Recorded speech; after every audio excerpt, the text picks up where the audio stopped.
Oh, hello there, ladies and gentlemen. I've got a little cut up here. What's going on here?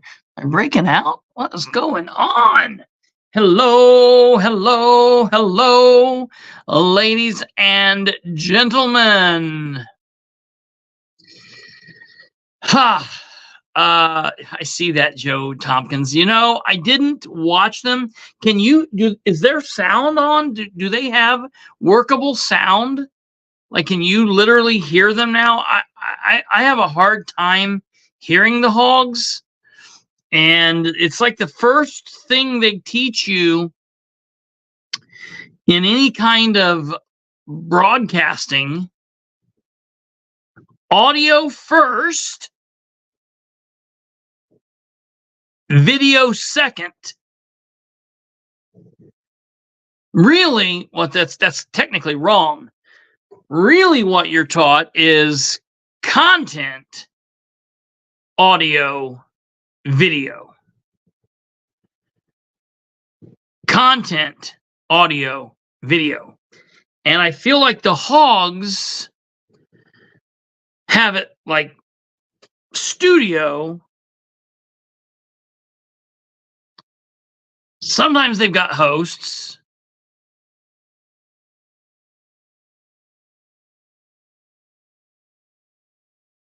Sometimes I've got no idea what goes on, but audio is way down at the bottom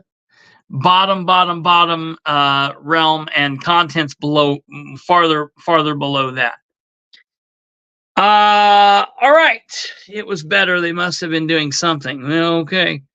It must be that connection with the sheriff's department. You know what I mean? All right. Hey, welcome, ladies and gentlemen. Tonight is a very special Friday night. It's Friday. I'm generally off on Fridays. I'm kind of pissed off that I'm here. But the reason I'm here is because of corrupt government. So we can blame the government for ruining our Friday nights. Your Friday night, my Friday night. We're supposed to be off, but alas, here we are. And let me tell you why we're here. So it's Friday night. I'm not supposed to be here. I wasn't supposed to be here today. I think I reference the clerks all the time. Since I'm not at home, I'm really having a hard time keeping up with what show it is. This is the 143rd episode of the show. And here is the thumbnail: check marks, initials, change, and little victories. Little victories. And I'll be honest, for 10 seconds, I forgot what the little victory was I was even talking about, but I just remembered. So let's go back in time a little bit. Yesterday was Thursday. Thursday is supposed to be the last night of our week here at the Political Spotlight. For the last week, I have been running around, going crazy. And I have been trying to get the clerk's offices of random counties throughout East Central Indiana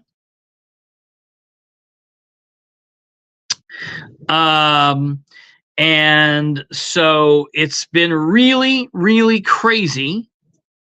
They all complied. Finally, they all complied. That being said, okay, I've got a question for you, Catherine. I text you a screenshot of an IC code to your cell phone while we were talking. Can you please send that to Kate so Kate can put that up in the in our banner? Can you do that, please? I should have sent that to Kate too, but I didn't.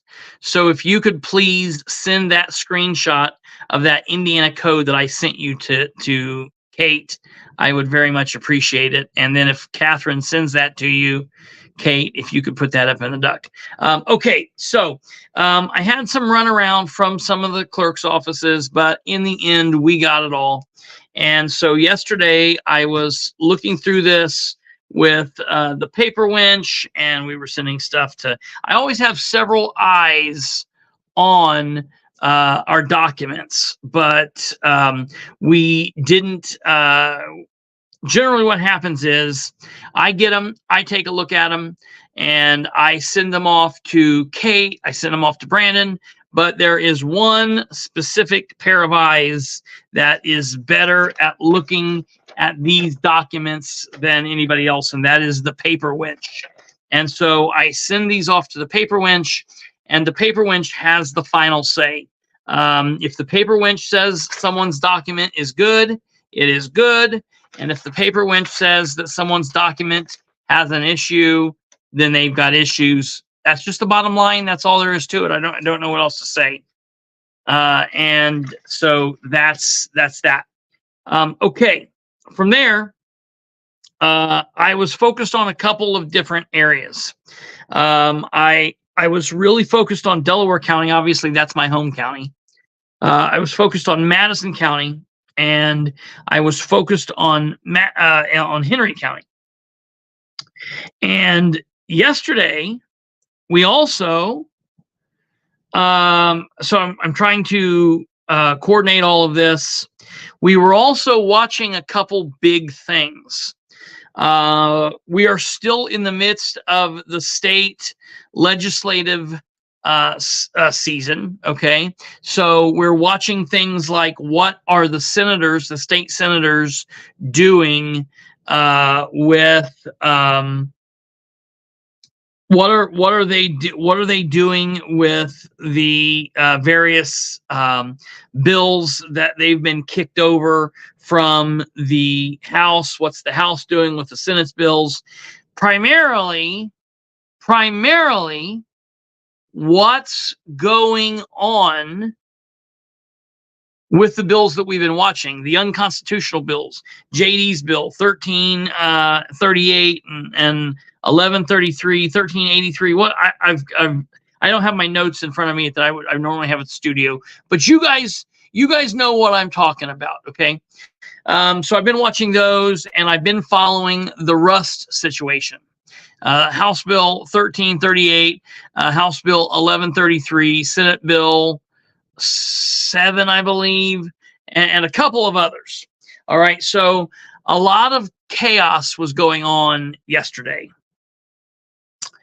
And basically what happened was last night at about 8 o'clock, as I was heading across town to come back to the Bilbrey estate and get set up in this mobile area, home away from home, I hit a brick wall. And I think I had a panic attack a little bit. I got kind of sick at my stomach, was throwing up, just did not feel good.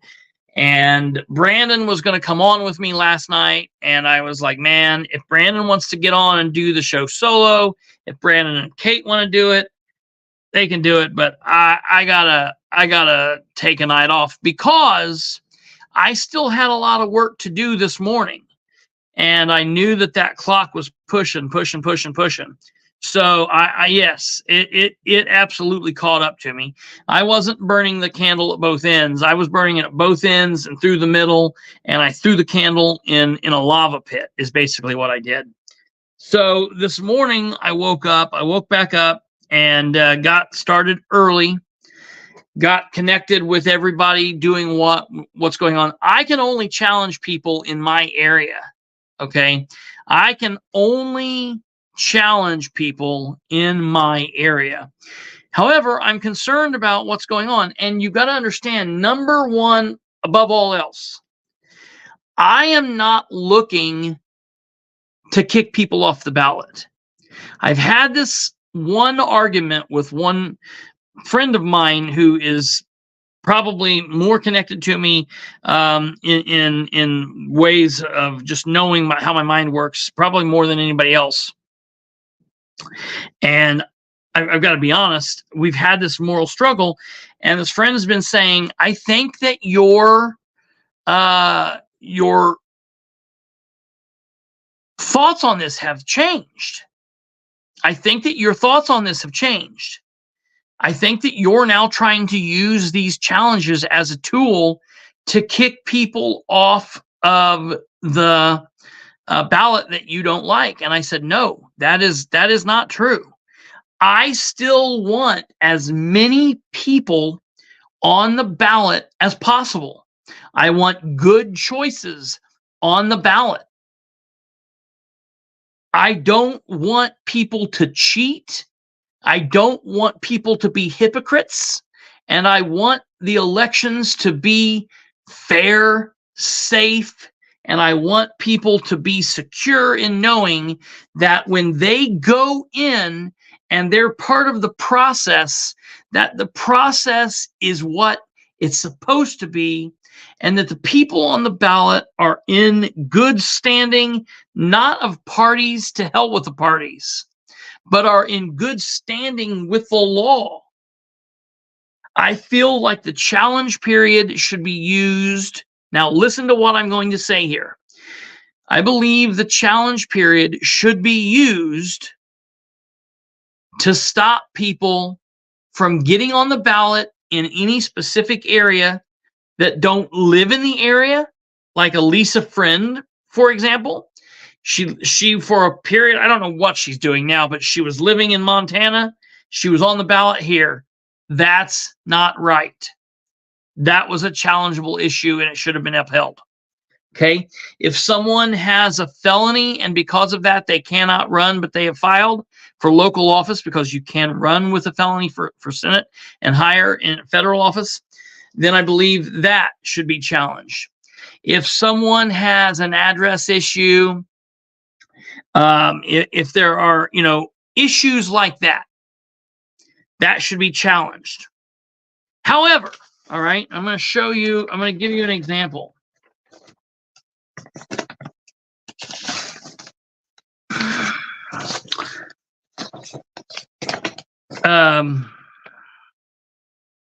Well, I'm just going to show you this here. So this is the Can 2. This is the declaration of candidacy for primary nomination in 2024. You see all of this writing up here at the top? These are all instructions. Okay? Those are instructions. All right? See all of these instructions at the bottom? Those are all instructions. Okay? You see all of this writing back here where the people sign? Those are all utterances of, that you're signing to under oath, because you sign it and you get it notarized. Okay? This is an oath that you're taking. By initialing this, I acknowledge that I have attached a copy of the applicable statement of economic interest statement, file stamped by the office. Listen, file stamped. Hold on. The person who just sent me that, send that back to me one more time. The person who just sent that to me, send that back one more time.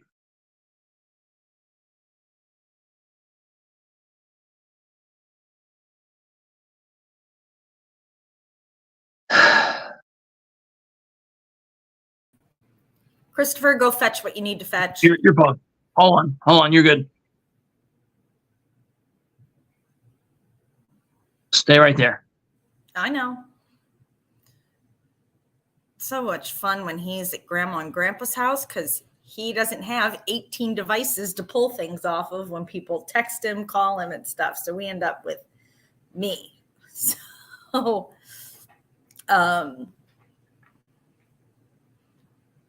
Yeah. So apparently he's sending me crap to put up. Hi, Alva. How you doing? So for all our Indiana people, how much snow do you all have? We've got about 4 inches here, I think. Oh, it's just delightful. I love being put on hold by Kristopher. Yeah, well, I would hope it's good down in Louisiana. I think if you all had snow down there, then we know that it's like a second ice age and we're all screwed. It's 5-6 inches in Mitchell, 4 inches.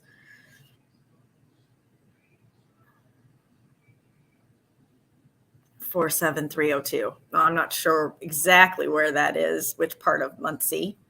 South Muncie, thank you. Kristopher live from the 1980s. Yeah, that's pretty much. Yeah, absolutely.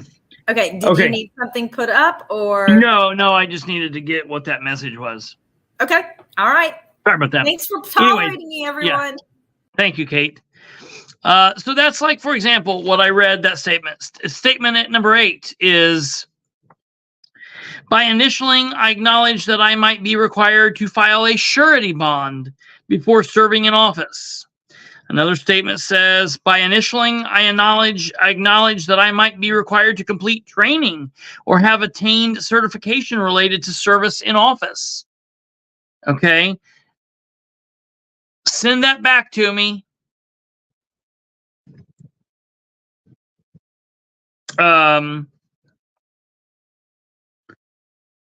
Send that back, person who sent it to me. I have acknowledged that I have not been a candidate before, and if I have filed the proper paperwork, yada, yada, yada. So those are... Okay. Basically, so what happened was these boxes are very important. And if you noticed, I said by initialing. All right. So what does that mean to you? That means putting your initials. For example, if I was filling this out and I have, for all of those that say, until you run, you don't have room to talk. I have ran for office twice, and I have filled these documents out for a plethora of candidates. I can't tell you how many times I have filed these papers, never with a challenge ever. I have never been challenged. None of my candidates that I've ever filled these out for have been challenged. Okay, it's pretty easy. I learned how to follow instructions on paperwork in kindergarten, and I've not, so it is what it is. All right. So if someone was having me fill this out, I would put KHB there. I wouldn't put a check mark. I wouldn't exit out. I wouldn't draw a little stick figure. I wouldn't put a line or a dash or a dot or circle it or leave it blank. I would put my initials. In the boxes where it says check 1, I would check it. All right. So it's very important. These are governed by state law. All right. It's important how this is filled out. Now, I've got to tell you, in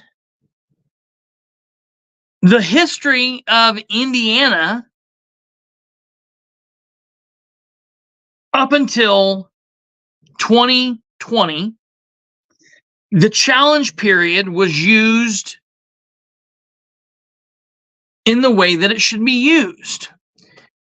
People filed for office, and if someone had a massive issue, okay, then they were challenged. Period. All right. We didn't have 10 and 15 and 20 candidates being challenged. We didn't have candidates that were sitting elected officials being challenged because they were outside of the party favor or because they voted with someone from the opposite team. We didn't have that nonsense. And then in 2020, something happened. Okay, the pandemic happened, and the political parties got shook up, and things started changing. Republicans stopped being Republicans. Democrats stopped being Democrats. People started crossing over the lines. Here, this person was now this person, that person was that person, and all insanity broke out. Moreover, normal, everyday citizens got pissed off. They got pissed. I won't even say that it was the Trump thing. I'll be honest. Because I'm specifically talking about like local and state. So because a lot of people say, well, it was the Trump effect. And no, I'll say I don't think it was the Trump effect. I think it was the fact that everyday Hoosiers were sitting in their house and they were being told, you can't go to church if you want to go to church. Oh, your great uncle on your mother's side, that's your cousin's father's brother, twice removed, died because he was going too fast and smoked a tree, and he died, and he was in a car wreck. But we can't allow you to come to the funeral because we're going to first put down that he died from COVID. And second, you can't come to the funeral and be around people and go through mourning. And people got pissed off that the Republican governor and this Republican supermajority House and Senate and the majority of Republicans in local offices were not acting like conservatives. They were doing crazy things that were really bothering people's freedoms and rights, and they got pissed off. And so you had pharmacists, and you had farmers, and you had doctors and police officers, and you had bank people, and you had people that were unemployed who were saying, wait a minute, I don't like this. I'm not okay with this. I'm going to do something. And so normal, everyday people decided to start running for local town, city, county, and state offices. And the state officials said, oh my God, they're coming after us. So we've got to do something. So the first thing that the state people did was they put a new law in place saying that you had to have voted in 2 primaries. Before it had been 1 primary. I think it's all unconstitutional. Put your name on the ballot. Let people decide what goes on. Okay. And on top of that, it just brought people more in tune to following what's going on. We had more people pick up and start listening to Perception is Reality. We had more people doing all of this. And absolutely, yes, Ryan Webb is 100% right. It was a bullshit law. It's gatekeeper politics. Folks, I've been talking about this over and over and over and over. It's like a cornerstone of this show, all of what we're talking about. All right. I am not happy in attempting to kick everybody off. However, the Republican Party in Delaware County and in a lot of other counties, they put a shot across the bow last year, really last year hard. In 2022, it happened, and in 2023, it happened, where they started challenging everybody for stupid things. And they used it as a tool, as a campaign tool.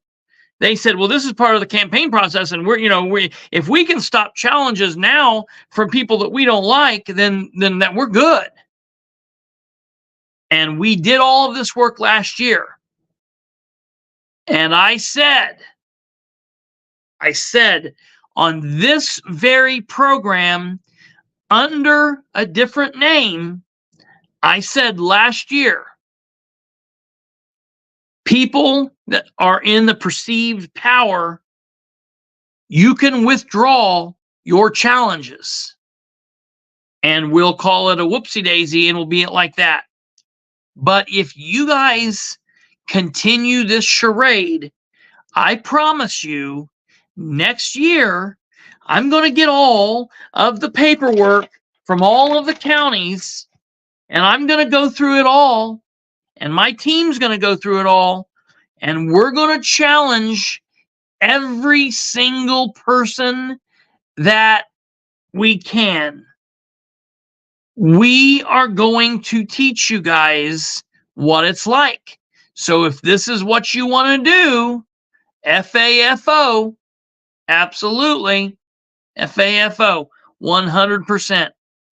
And so what happened was they had their hearings, they played their games, and they kicked people off, and everybody got pissed off.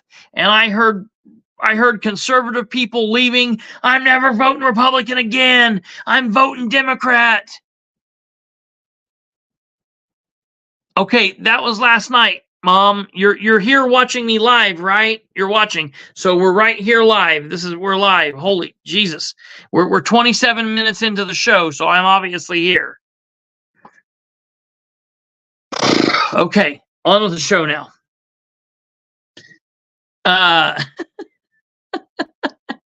What the hell? That was yesterday, Mom. Okay.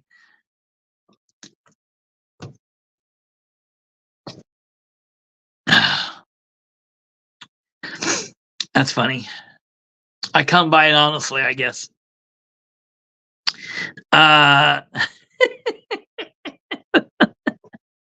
That's hilarious. Okay, I wondered why she was like, "What's happening? Is this yesterday's show? How am I watching it live today? Yesterday." All right. So I told them this is what's going to happen. Now, it's not my fault that we had a whole year between that. Okay.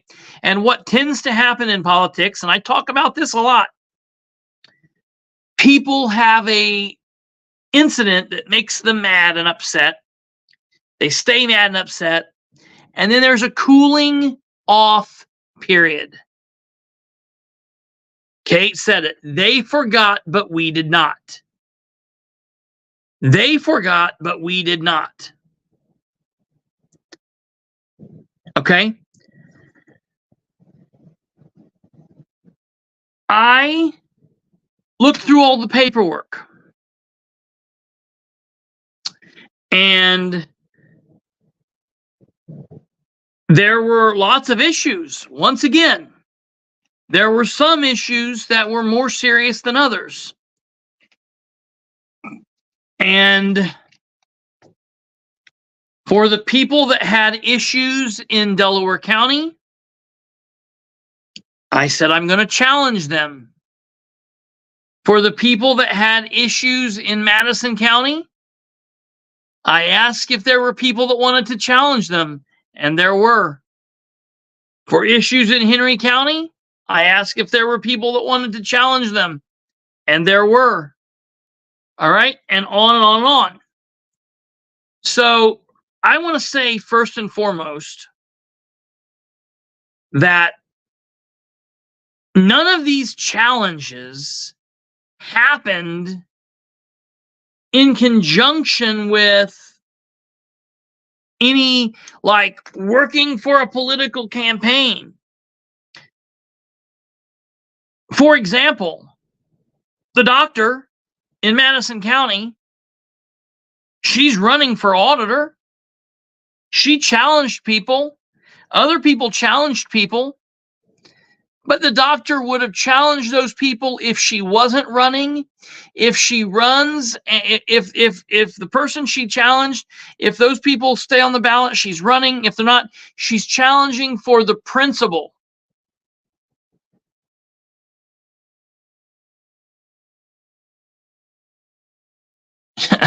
Yeah, right. Right. I see that there, Julie. That's funny. So we'll get to the number of challenges I filed in a moment, but I just want to say this. There was a challenge that I filed there was a challenge that I filed in in Delaware County that someone connected to the candidate, to hell with it, I'm going to say it. I was in Delaware County today. Andrew Pop was I was in the county building. Andrew Pop was in the county building. I took in challenges in Delaware County for the people I challenged in Delaware County are the following. I challenged Bradley Bookout. We'll get to that in a moment. And I challenged Sherry Riggin, and we'll get to that in a moment. While I was in there, Andrew Pop, somebody that comes on the show a lot, he watches, he's in here periodically. He is working on the campaign for Troy Ingram. I, as a host of Political Spotlight and as a citizen of Delaware County, I'm supporting Troy Ingram. I'm not on his campaign. I'm not his treasurer. I'm not his campaign chair. I don't direct his campaign. I don't tell him what to do. You know, if he's asks me a question, I'm going to give him an honest answer. I want him to win. I liked him as a councilman. He is honorable. He is smart. He is good. All right. I appreciate him. And I love him as a human. And I love him as an elected official. We need thousands of these people of Troy Ingrams. All right. Troy Ingram is a hell of an elected official. I go up to the office, and Andrew Pop is there, and he looks through my challenges, and he said, "Oh, don't do that." And I said, I was doing the same thing you're doing. I was coming up here, and I'm going to see if they're challenging, but I'm challenging this because this is what's wrong. I'm not doing this on behalf of Troy Ingram. I'm not doing this on behalf of Andrew Pop. I'm not doing this on behalf of Democrats. I'm not doing this on behalf of Republicans. I'm doing this on behalf of, number one, I believe that there is an issue with the paperwork. And I'm going to test what happens. This is the return shot across their bow. All right. They shot at us. We shot back. I was listening to Tony Katz on 93.1 the other day, and I listened to him talking about in the national realm of things how Republicans have now impeached Mayorkas. And Tony Katz said he was impeached in the House. The Senate will not uphold it, but they've had their hearing. And now Republicans have finally shot back at the Democrats. The Democrats impeached Trump twice. They tried, whatever happened with that mess. And now Republicans have sent that back to them. And now at this point, we can now walk from here, and the ball is in the Democrats' court. They can let this go now, and we can all take a higher road and get back to a more civilized political aspect of things. Or the Democrats can then shoot back and try to impeach some Republican people, and we can just keep trading it back and forth. And that rang a bell in my head. That rang a bell in my head. Okay? No questions. No questions. So, here's what happened.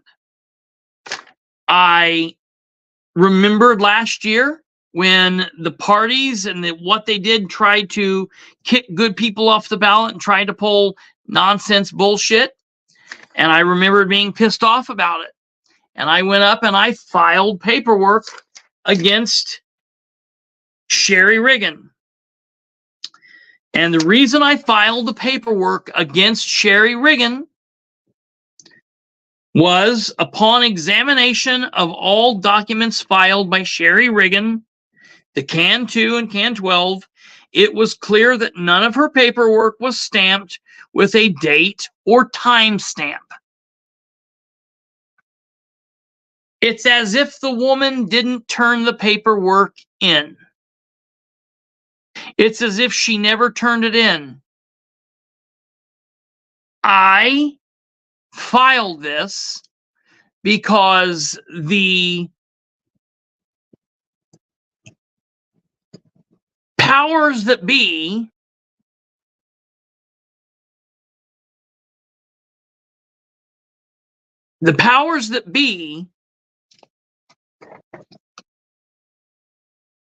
do everything they can. All right, hold on. I think it looks fine. Keep going. Okay. If anyone's got an issue, back out of the audio and come back in. I think we're doing good on our side.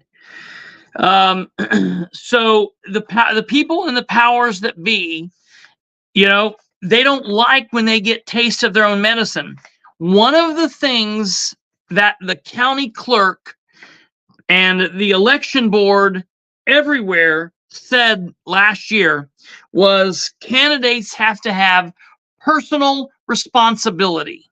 Personal responsibility. Well, there is a state statute that says if a clerk makes a mistake, then that shouldn't be on the candidate. The candidate shouldn't bear the responsibility.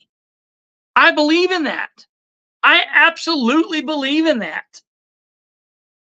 If I file to run for mayor and my paperwork is all perfect and I go in and I sign and date that I turn this in on February 7th, and the clerk comes over and does the clerk's thing, and they sign and date that I was in there on the 3rd, and they stamp it, and now my notary is off, that's not my fault. That's their fault. And that is a situation that the clerk should own up to and say, whoops, that was my fault. That's an error. And if someone challenges me, that's a clerk's error. However, as they preached last year, if I file on my paperwork and put that I live in the wrong precinct, I fill in my wrong address, and I don't initial my can to like it says, that's my fault. Now, the Delaware County Clerk this year did something that they've never done before. Along with the paperwork, okay, they sent out, hey, Kate, can you come back here for a second? Nothing to stay here. I want to get a document. Coming back. So I know what he's going to look for. The clerk this year added a form that when you come in and file your paperwork, you sign it. So that's what he's going to go look for, is find this form so he can read to everybody exactly what all the candidates signed when they turned in their paperwork. And it is insane. I'm glad you all like having me back.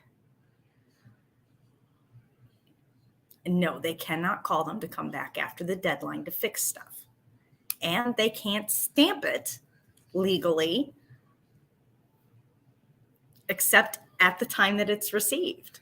So that is a huge problem, but it's the clerk's fault. But they took people off of the ballot they sign that they have a brain. Now, it's actually a little bit more onerous than that, and it's actually kind of terrifying. Audie did not win the lawsuit. It didn't even get to make it to court as the suit. It ended up being some kind of like legalese pre-trial crap that it got thrown out. So it didn't even really get adjudicated as the case that Audie wanted it to be. I would love to have a candidate with a brain. That would be fantabulous. Now, I will say that here in Randolph County, I have never heard of them throwing somebody off a ballot because of a paperwork error. Whereas last year, Delaware County, that's exactly what happened. Something else I'm confused that Audie won. I don't know. It's been a busy week. And right now I'm lucky I know my own name most of the time. So, but hopefully he finds it. I sent that to you. Can you post that up? Oh, goody. Yes, of course. I would love. I'm gonna seriously, I gotta ask you, are you high? Not you, I'm asking my mother. Yes, this is real. This is real. Today's date. There's 4 feet of snow outside. I just left your house. I sent you a picture of Grandma's leg. You want another picture? I can't prove to you anymore that this is a live show. It is 9:51 p.m. on Friday the 16th. What is going on? Are you in a time warp there? What is happening? I must be hitting the back thing. You're not hitting the back. It's Memorex. No, it's not live. It's Memorex. Good Lord. Look at this. Shirt up. The clerk's office will no longer proofread or correct candidate filings. Proper paperwork and filling out the paperwork correctly is the responsibility of the candidate. We suggest that you review all paperwork with your party chairman before filing. I have read this form and understand that it will be included with my filings. All right, folks. You can take that down now. Thank you, ma'am.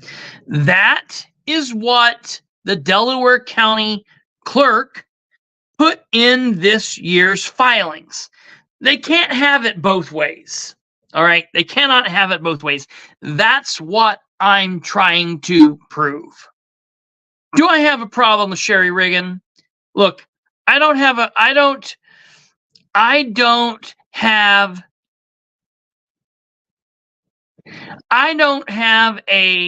problem with Sherry other than she doesn't hold her own and she doesn't do the will of the people. Sherry should not have ran. Sherry shouldn't have ran 4 years ago. She has done a disservice to the citizens of Delaware County, period, point blank. There's no other way around it. That's what happened. She should not have ran. She did, and here we are. She's filing for re-election. She shouldn't have filed for re-election. She did. However, she did not choose to use personal responsibility. Okay? Period.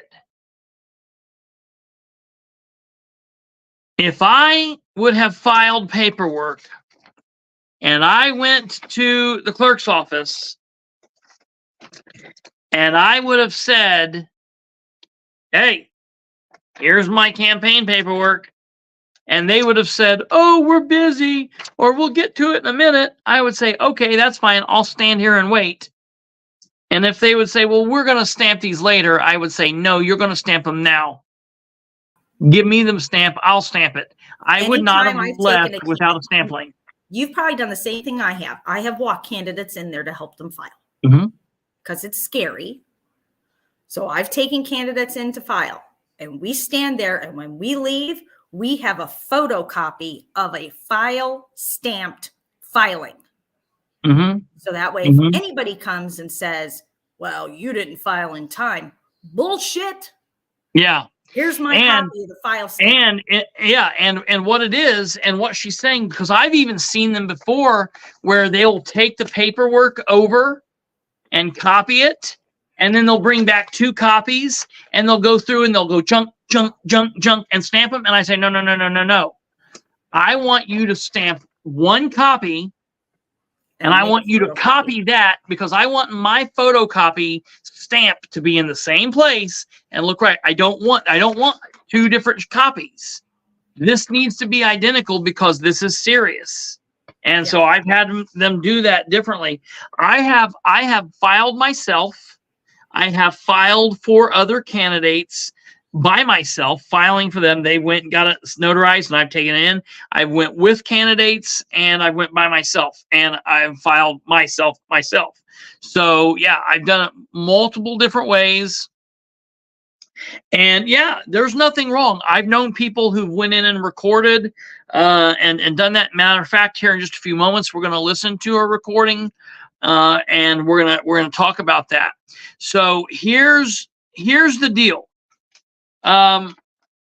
This year, the Delaware County Clerk's Office, and I really feel like a lot of clerks have tried to avoid the challenge process. Like last year, the last couple of years, they've tried challenging everybody any which way they could. And this year, I think everybody's tried to cool their jets. Today, listen to me. Today,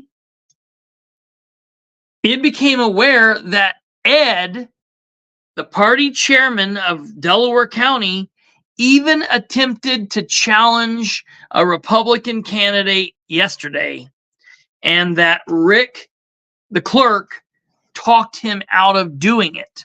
So if it wasn't for Rick talking him out of that, then Ed was even going to challenge Brand today or yesterday. And if he had been successful, then Brand would have had to go and fight his case. Now, I don't know what he would have challenged Brand on, because Brand's can 2 was perfect. There were no issues with Brand's can 2. So Ed was probably going to challenge him on the fact that Brand wrote 24 on the can 12, but that's not technically an error that's challengeable. So I think that's why Rick won out. The problem being, however, with Miss Riggin, and it is what it is. I'm going to put it out there. I don't need anybody thinking that Troy Ingram sent me. He didn't. Andrew Pop on Troy's behalf was like, no, don't do this. They're gonna, and I'm like, no, bro, knock that shit off with me. I'm not here on behalf of the Troy Ingram campaign. I love Troy, want Troy to win, respect Troy. I hope all the best for him. And I'm not trying to make a hardship for him.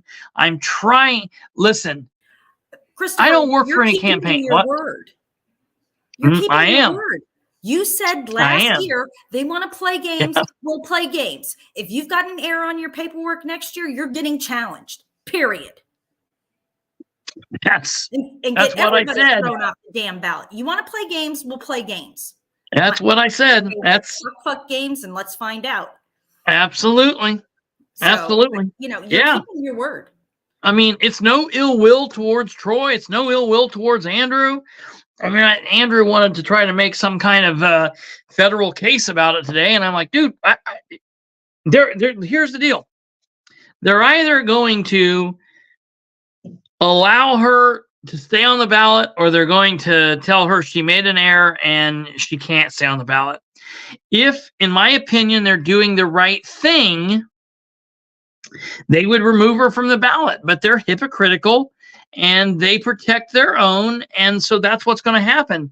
Then after that, then basically what will happen is we'll move on and have a campaign.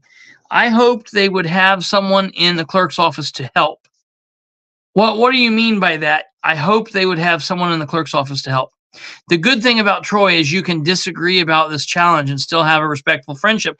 That's the thing, Yoko. Now, listen, I want to state, I've not even talked to Troy about this. I did not listen. I am somewhere between the age of 40 and 43. I don't really know what old I am. I have to do math, and I'm not doing maths right now. Okay, I don't do that. So I'm somewhere between 40 and 43. I'm not asking any other men for permission to live my life. All right. Troy's not paying my bills. Andrew's not paying my bills. I'm not asking people to live my life. I'm not asking for people for permission to live my life. I don't want a problem with I don't want a problem with Andrew, but if he doesn't like what I did, that's between him and his therapist. It's got nothing to do with me. I don't want a problem with Troy or anyone over this, but it is what it is. I don't know how else to tell anybody. Like, I live with my life. All right. I disagree with Andrew's objection. Each citizen has the right to do their own thing. Right. Absolutely. And so, that's what it's going to be. I know also, I think that Mom was trying to say, I don't know what she was saying. I don't really know what that was. And you're right, Julie. That's exactly. They bent over backwards to help Belinda, and that was insane, while they really screwed Troy over. What I respect about Troy, though, is Troy said, I take personal responsibility. I take personal responsibility for what I did and for this. That's and he went through the motions and he did what he could. And that's what I respect about Troy. All right.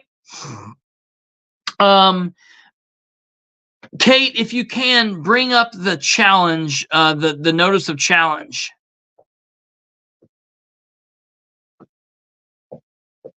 All right. So this is the notice. Delaware County Election Board, 100 West Main Street, Muncie, Indiana, 47305. The Delaware County Election Board will have a meeting on Thursday, February 22nd. That's this coming Thursday at 10 a.m.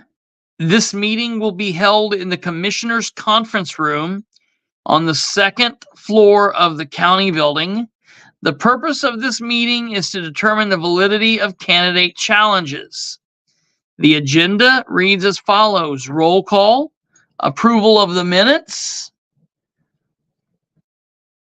challenges filed by David Williams and Kristopher Bilbrey, adjournment. Now, David Williams is a candidate. He is running for Delaware County Precinct Committee person in Precinct 51. He is also running for Delaware County Councilman. David Williams filed 2 challenges. David Williams filed a challenge against Brad Bookout, and I'll get to my challenge on Brad Bookout as well. I'm pretty sure that my challenge and William's challenge is very similar. We don't know each other.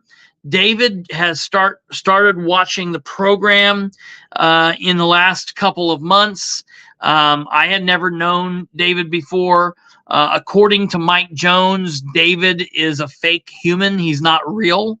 That I, in fact, am David Williams. And anytime Mike and David interact on Facebook, Mike thinks it's me. It's quite hilarious. It's comical. I've told Mike several times that, bro, I apologize. Like, I have this platform. We are listened by, we have thousands and thousands and thousands of hours of listen time. I don't need to fake myself to say what I want. I come on nightly for nearly 2 hours a night, 5 days a week, and I say, I say what I want to say. I am not afraid of saying what I want to say on screen. I don't need to create a fake name to talk to the stamp licker. I can talk to him under my own name. He also does this thing, and it blows me away, and a couple of other people have done this, and this absolutely kills me. Okay, this is absolutely nuts. So I comment posts about politics on many different pages, on my own, on the Muncie What's Up page, Delaware County Community Awareness, Delaware County News and election coverage, several different pages. And Mike will come on and comment on my profile. And then he'll go on and he'll comment on that same comment on one of the other pages, and he'll say, "Oh, you deleted my comment." And I'm like, "Dude, are you serious? You're literally commenting on two different posts. Learn how to use social media, or maybe quit using it after you've been tossing a few back. I don't know. It's really crazy." But the fact that he's literally now calling a real life human fake, I love it. It's amazing to me. It's crazy. Yeah, Mike still has Audi blocked. I don't even know what that's about. So we challenged Brad Bookout together. I mean, not together. He challenged him and I challenged him. So two different people challenged Bookout. And the challenge for Bookout goes as follows. For Bookout, it's pretty simple. Okay, it's just really, really simple. Bradley Bookout, a candidate for Delaware County Council at Large, was challenged for a very simple aspect. All right, on the can too, after the candidate certification with all of the initials that I told you guys about, the candidate signs their name and dates it, and then over here you have a notary sign and stamp it. Okay. Rhonda, that's hilarious. Okay. And so that's how you attest that you've taken this under oath. All right. Well, poor Mr. Bradley Bookout. Going back and remembering, the clerk said, "We're not going to help anybody do paperwork." All right. Well, Brad Bookout, like a lot of other candidates, filled his paperwork out, turned it in, and the clerk and he turned it in properly. He turned it in the right way.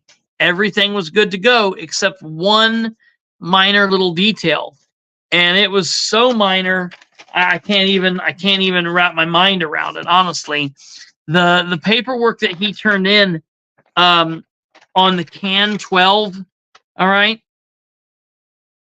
in box number 3 on the can 12, it says, "What is the name of my employer and what is the nature of its business?" He had typed out the name of his employer, but he forgot one whole employer because he's got 2 employers. So he didn't put the other one, and he didn't put the nature of the other one's business. So he went in and he hand wrote the nature, and apparently for that reason, they had him come in and amend his paperwork. Well, what does that mean? He doesn't just get to add it on this official document. He has to take a whole new packet and redo the packet. Well, unfortunately, and this is a killer, when he made the amendment and he got to this part and he signed it, the notary person did not sign their notary section. Like, for example, ladies and gentlemen, I filed 2 challenges today. When I went in and filed the challenges prior to that, I had to go in and I had to sign my signature along with the date and my phone number. I had to do that in front of a notary of the public. And the person that was the notary of the public needed to see my name, my ID, who I was, and prove that it was me, prove that this was a real legal document signed by the one and only Kristopher H. Bilbrey.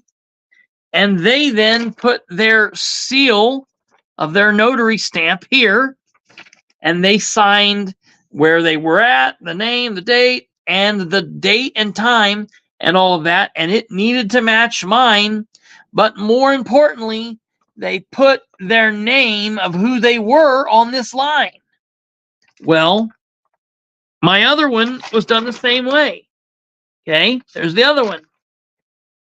Well, unfortunately, Mr. Bookout, when he redid it the second time, he did not have the person's name here. That's a big whoopsie daisy. There we are again. Say it one more time, and confetti shoots down from the roof here. Let me see if I got that confetti up there. Yep, we'll see what happens. I signed it, David Williams. I signed one of them, Kristopher H. Williams. I signed the other, Bilbrey H. David. I got so confused. Mike Jones has me so confused. I'm really confused on what I did. One of them I signed Kristopher H. David, and this one is Bilbrey David Williams. So I don't know what happened. We'll have to see if they stand. But I know what I didn't do. I didn't walk out without the notary signing her section. So as Counselor Webb has just said, the signature is the most critical aspect. Hey, Ryan, while we're speaking, can you send Kate that thing that you sent me, Ryan?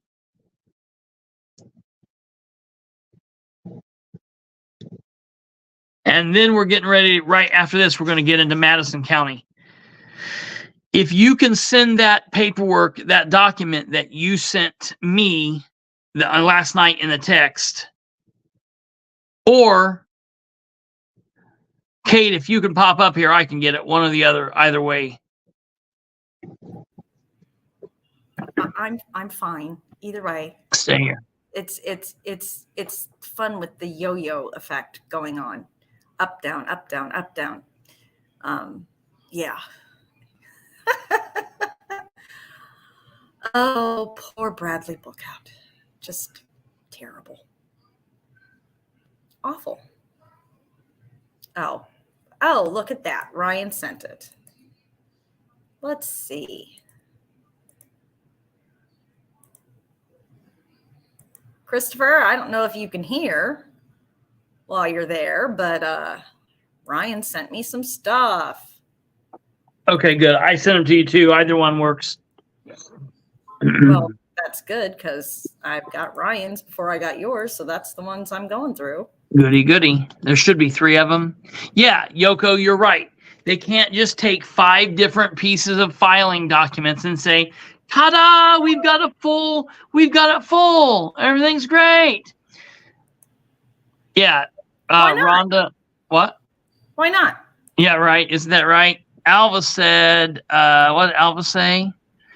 I don't know if using the term Bradley Bookout is proper for a man. So, was he a Democrat now running as a Republican? Yes, he is he's not a Republican. He is a lifelong Democrat. He is a lifelong Democrat. Audie, the 3 people that were challenged to, per that, Kate, can you pull up the challenge document that shows when the hearings are for Delaware County? Audie, the people who were challenged in Delaware County are as follows. Sherry Riggin, I challenged her. Brad Bookout, I challenged him. David Williams also challenged Brad Bookout. And to let everyone else know, this is the big drum roll, please. David Williams, who is running for Delaware County Council, along with Ryan Webb and along with Amber Green and other people. Obviously, I'm backing Ryan, Amber, and David. David is also running for precinct committee person for Precinct 51. Well, guess who else is running for precinct committee person of Precinct 51? None other than Mr. Ed Carroll. Ed Carroll is the Republican Party chairman. Now, the problem is Ed Carroll, when he filed his paperwork on the CAN 2, which is an important document, he left off his county in the document that says, I'm a registered voter, township of, in the city of, county of, blah, blah, blah. And he left off the county. So that's challengeable, and he's being challenged. Will it hold? We don't know, but it's the right thing to do to reset the playing field. Now, after this, I'm good at, going back to what it was for, but turnabout's fair play. All right. So let's just be clear here. If we can pull up page 1 of that thing that Ryan sent. The most critical element on a notarized document is the notary signature. The lack of the notary signature is fatal to the notarization. It is essential that the notary sign every notarial certificate that he or she notarizes. All right? By signing the notarial certificate, the notary is certifying that the signer personally appeared before him or her, was properly identified, and signed the document for the purpose stated therein. Even if the name of the notary public is spelled out in his official seal, even if he uses a rubber stamp that states his name, and even if his name appears pre-printed in the notary certificate, the lack of a notary signature is considered to be negligence that will render the notarization invalid. Ladies and gentlemen, going on, one example of such rejection occurred in Florida, where a candidate for re-election of the state legislature was denied access to the general election ballot due to one notary who failed to sign the notary certificate that accompanied the candidate's paperwork, followed by a second notary who failed to indicate in the notary certificate how he verified the signer's identity, which is a requirement in Florida notary certification. The result of these notary errors was that the candidate's district had to spend tens of thousands of dollars to hold a special election. Folks, it's very, very, very, very, very bloody serious. I haven't looked into that. I've always heard that you cannot notarize family. However,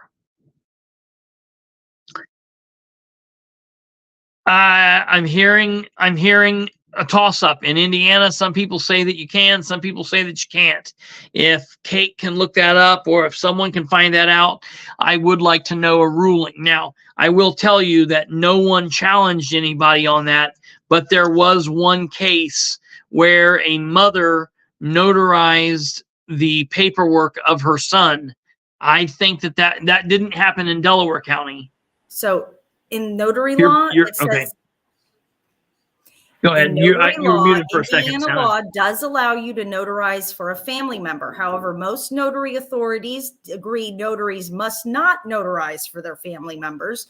You could compromise your role as an unbiased witness and may jeopardize the validity of an important transaction.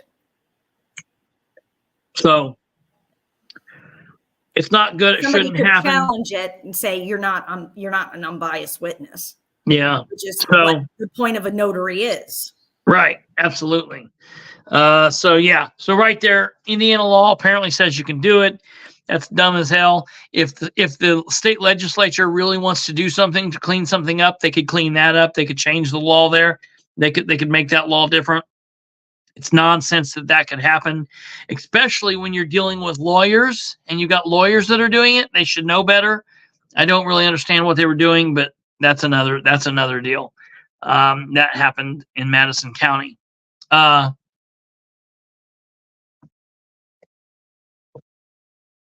So weird thing. All right, moving on to Madison County. First of all, Kate, can you put up the law about public records as it is? I know the bottle of water is empty. Can you put up the law? Yeah. Okay. Here we go. Indiana Code 3-9-4-5, and this is the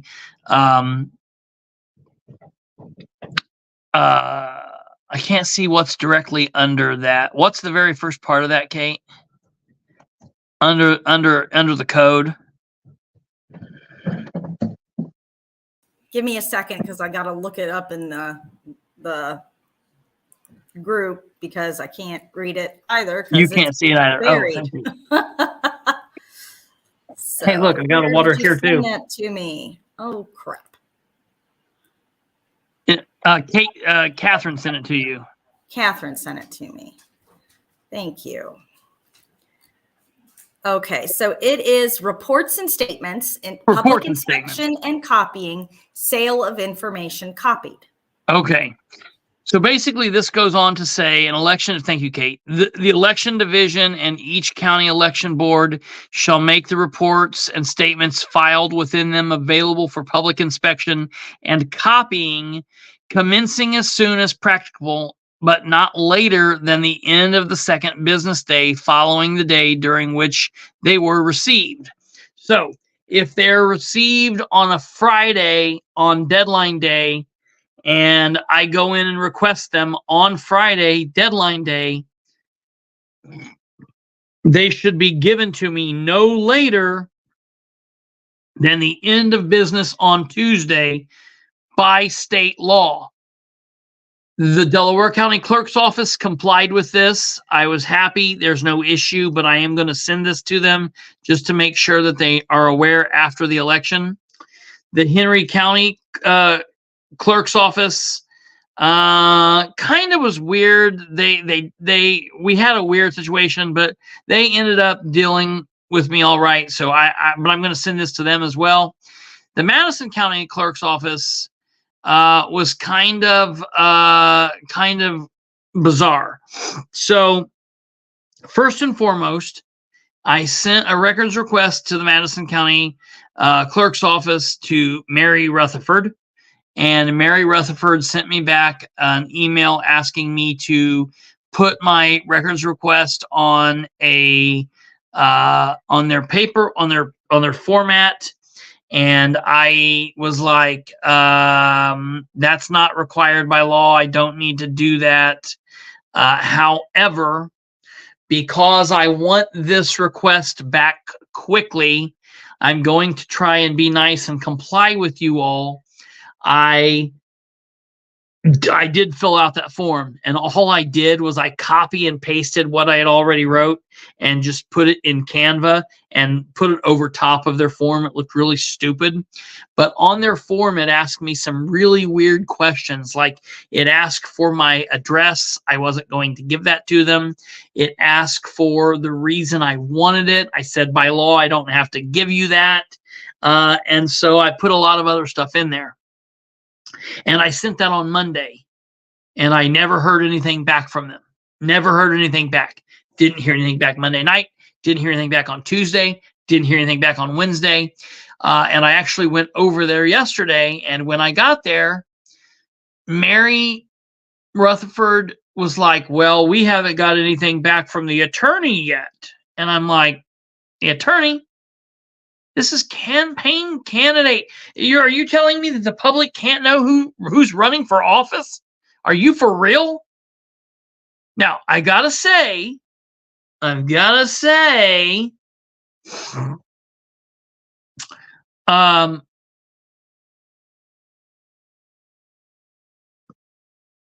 quit doing that, Alice. Quit putting for educational purposes. Mark that line out and tell them that you don't have to give them a reason. They cannot request a reason from you. And the people that comply with that make it harder for those of us that don't.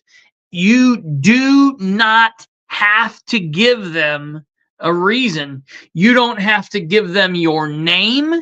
You don't have to give them your address. I want to re-wallpaper my dining room, and I thought candidate filing paperwork would look just perfect. I've told people I'm going to set it on fire outside. I've told people I need toilet paper. If they push me, that's a good one. Yeah. In the state of Indiana, you do not have to give a reason. You do not have to give your name. You don't have to give anything.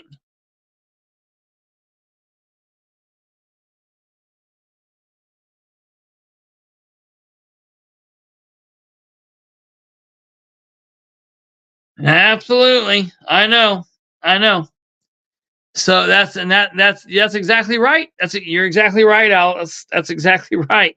So the thing is, like, there's so much nonsense that people, I mean, myself included, comply with. It's like you're not going to get. Here's the problem. I was telling someone this yesterday. These people work so hard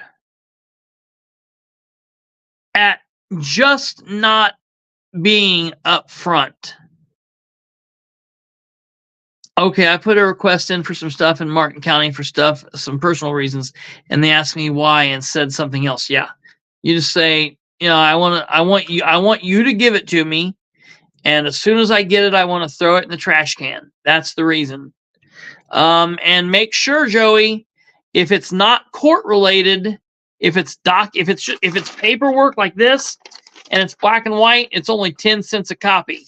Now, there are some court records that they can charge you up to $1 for, and there are some court records like depositions that they can actually charge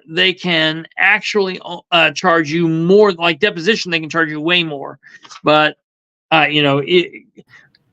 a hold of me sometime if you need help with that. If there's more, court transcripts are expensive, and they can charge you not just for the paper; they can charge you for the time transcribing, trying to transcript it. Yeah. So there are some gray areas there, but most things are not. 95% of what people want from government is 10 cents a sheet. Period. The cost of copying. So I was all right. Yep, Joey, that would be 10 cents a copy. I was in the Madison County election office.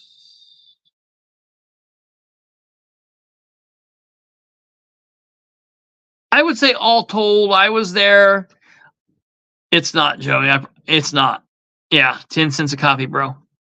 And even then, you still don't have to give them a reason, or your name if you're going to pick it up in person.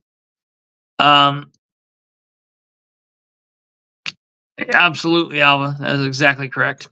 I was in the Madison County clerk's office about an hour. Now, I got to say, big shout out, in my opinion, to Heather Bailey. Heather Bailey came around the corner and she knew who I was. She was helpful, and she got right on it. And they got me what I wanted.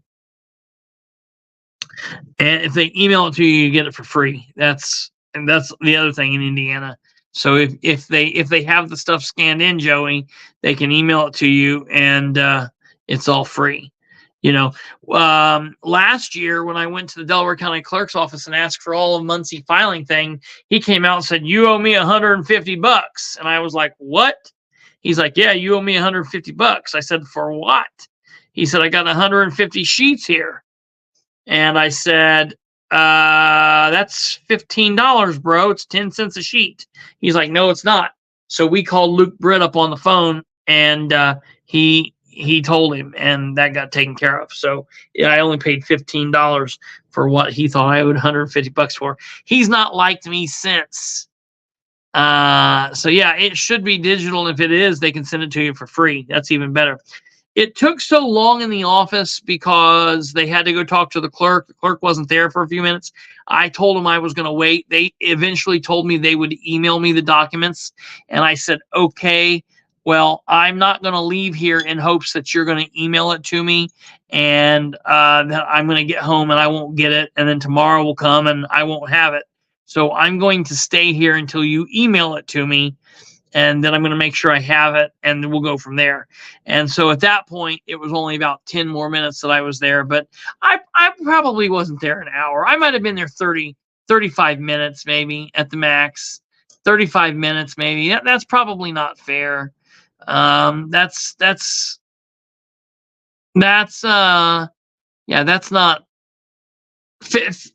I was there for. I was there for probably 35 minutes. Definitely longer than I needed to be. They needed to just give me the thing, so I'm going to mail this to them. So we got home and we checked their stuff out.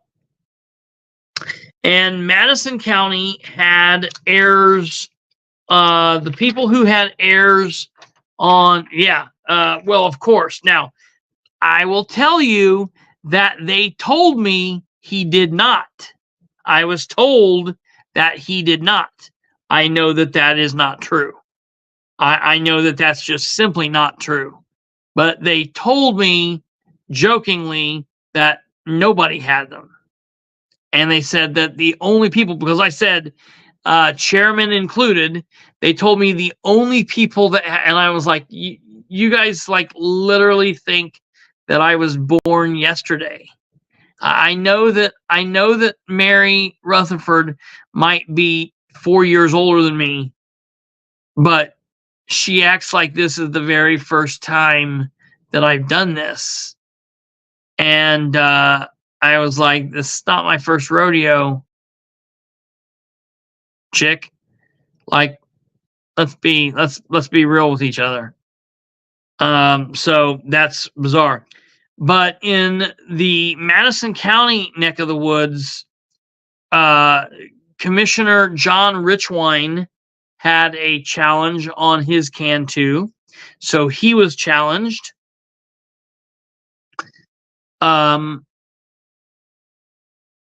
Catherine's candidate, the person challenger, Todd Culp.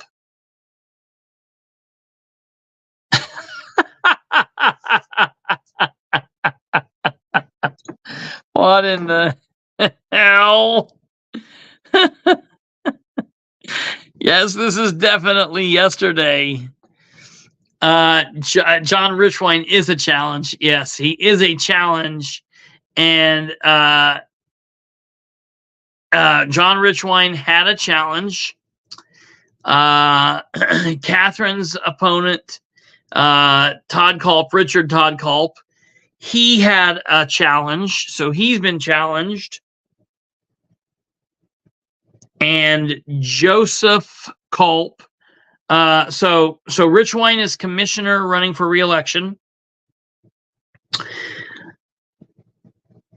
Todd Culp is currently the deputy auditor, chief deputy auditor, and he's running for the auditor seat against Catherine.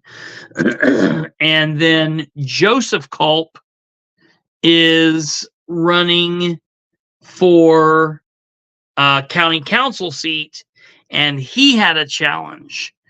Now, I've got to tell you,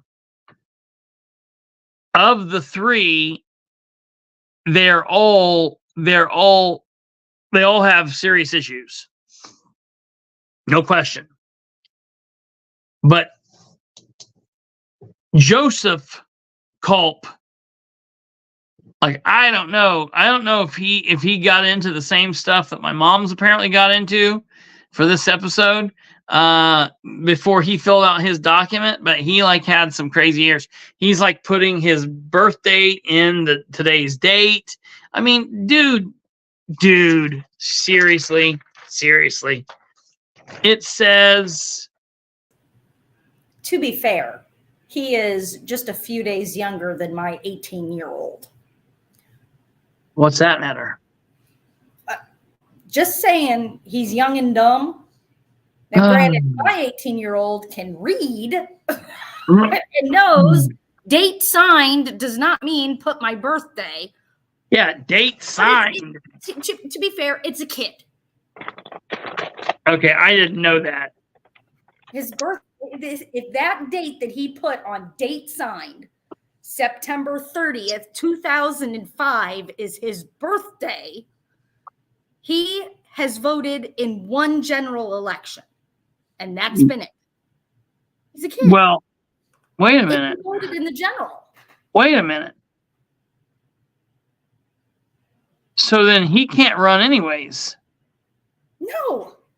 Because he's not voted in 2 primaries. No. He's never voted in any Catherine, primary.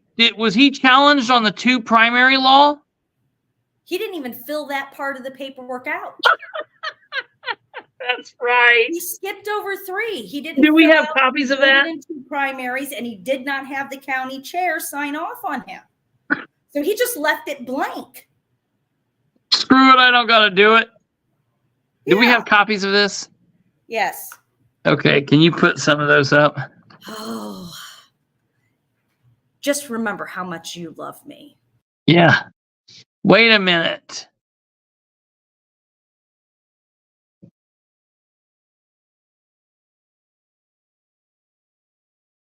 Yeah, and we're going to talk about that in a moment too. That's sad. That Russ thing did not go in our favor. It's sad because I wanted it to go in our favor. It should have went in our favor, but it did not. And so it sucks. We're going to have to continue fighting it on, but it is what it is.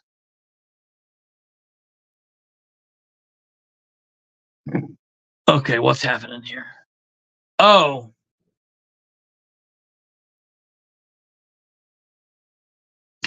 Okay, so Madison County, yeah, here he did not sign either one of his. He did not make a mark, heavy and dark, on either one of those 2 boxes. That's an issue.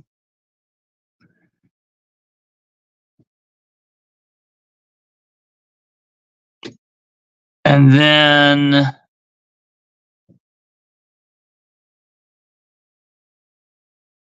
back here, the notary signed this on the 9th of February, and I didn't notice this at first because I thought maybe he had like done his date like Europeans do, and I thought maybe he had done 9/2, but then I looked, it says 9/30/2005. So that's a problem. So he was challengeable there. So then here's the crazy thing, and it might not. I don't know if that's true. Up here. What? Yoko has a comment up here that you need to address. I don't know if that's true or not. Well, that was the argument that they were making on the State House floor when Nisley and what's his face were arguing against this 2 primary rule, that an 18-year-old who is eligible to run would not be able to run. And they said, well, then they can just get the county chair to sign off on them. Right. So Yoko. Apply. Yeah, I don't think that's correct, Yoko. I don't think there's anything in the state law that says that. I don't think there's anything in the state law that says it's okay. I don't think it says that. I am willing to be shown wrong, be proven wrong. And if you have anything that shows me that, If you want to send that to me privately, I can get Kate to put it up, but I don't know. I don't know. Now the Can 12. Wait, what's Steven saying about the Can 12?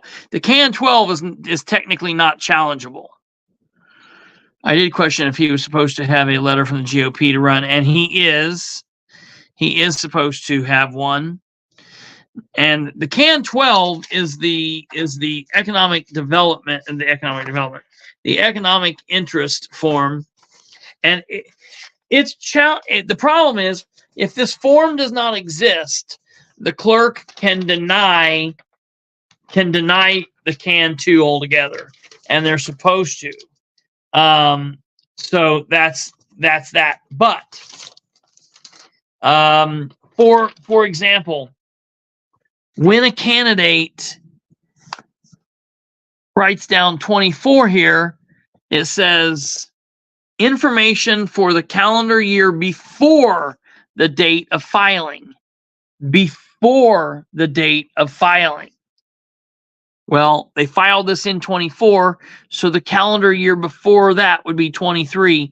Almost everybody makes this mistake. Almost everybody. And going back to Delaware County a second, what's interesting is literally when everybody made that mistake, like Jessica Piper and all those people or whoever, maybe Jessica didn't make a mistake, but people like that, the clerk's office called them back in to amend it, which is very interesting to me. Because here I thought they said they weren't helping people do that stuff. So you see how they play really fast and loose with the laws and what they do? And that's the point, Andrew, of the challenge. I want them to quit playing so fast and loose with the laws. I want what's good for the goose to be good for the gander. More importantly, I want it all to stop being good for the fat cat, do nothing, know nothing, ignorant politicians that run because they think it's a cherry on top of the end of their career, and they're making themselves lots and lots and lots of money and terrorizing our communities. I want everything to start being good for the citizens, and them being hypocrites and playing fast and loose is not good for us. So, like Catherine's saying, she's not challenging the candidates. She's challenging the process. And I like that. I love that. That's a great way for people to put this. This is not about the person. It's not about the party. It's about the process. Use the system. Jack off. I know you do, bro, and that's gross because I don't know what you're doing then. He watches me with unmute and he makes up his own commentary. I love it.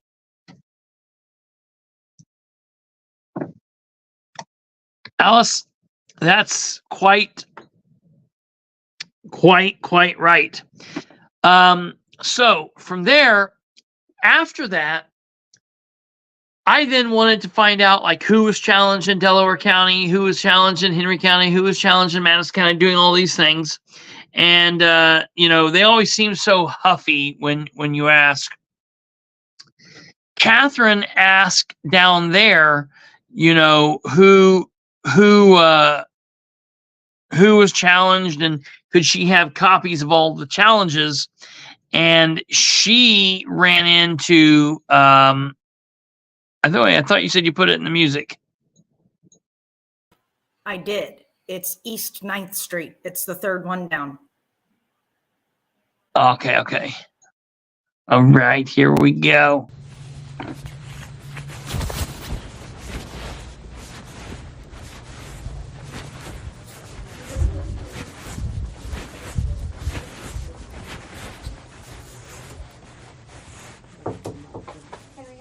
Yep, I got challenges. How are you? I'm doing well. Yes, Give me 1 second, if you don't mind signing in. Sure. Let me get these out of the way so I don't mess anything up. I gotta pause it. They asked me to sign in, and I signed in as John Smith. I'm like, no, I'm not. You don't have to sign in to visit your county government. Are these people insane? Afternoon, You too. okay? All right. Bye-bye. Get home before the snow. I am.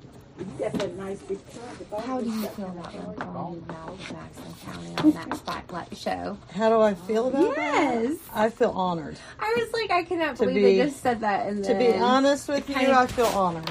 Okay. I feel honored. I knew you Because didn't I'm- take it as offense, but I it know. just tickled me I when they feel said like that. we just need fair and we need people to be heard, and so they can call me the megaphone if they want. I watched that Friday one. Bilbrey was in here yesterday, and I said, I'm just glad that you guys were so nice to us on that show because it was the day of the filing, and me and Mary, we worked our tail off. And I said, Catherine stuck up for us and said, we It was an worked our overwhelming tail day. off. I mean, need there was a that lot. machine, ma'am. Yeah. I'm gonna pop in here. It was a big day. That's why I said, they could only do so much. They only have so much manpower. Yeah. So That was a record too of filings was it? I wasn't on sure. the last day. What, 122, I think is what Oh it was. my. Yeah. Okay. So- I think the most I remember on the last day was 56. Of doing that. Yeah. No. That was enough. Yeah. I never have any problems with the election rooms. Now, when can I get like the list of everyone who's been challenged? You can fill out a request form for it. I'm sorry, Mary. Go ahead. You go ahead. You can fill out a request for it, and then I will process it as soon as I can. Someone else has already requested Oh. it as well. Wow. So, I thought I was being early. so, But it'll probably be next week before you get it. Okay. yeah, because we've Do got we to know when the process them date all. of the challenge is? Right now, the 26th. Of February. Uh-huh. Okay, 26th of February. About what time? 1:30. 26th that's not of final yet. It hasn't been 1:30. It's posted. tentative. Okay. Well, it kind of gives, there's people who want to attend, right? So they're asking for a tentative date, which gives people a tentative time. You feel free to give us a call. We can let you know, So- or stop by and see if it's been posted. So, okay. That's all I need. You can believe, you better believe that I will be sending them a copy. I was going to wait till after the election, but I'll be sending it to them on Monday and letting them know. to do. Yeah, if you want to fill that out for Actually, me. I'm just going to do it right while I'm here. Yep. Okay, I got your file stamp. These. Oh, yeah, I'm all gonna take been pictures of those. notarized. You want to take pictures? Okay.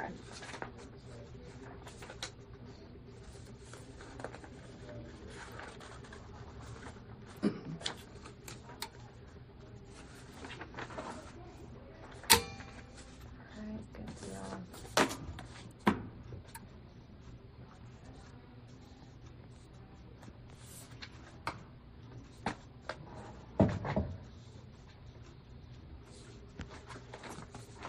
Oh crap!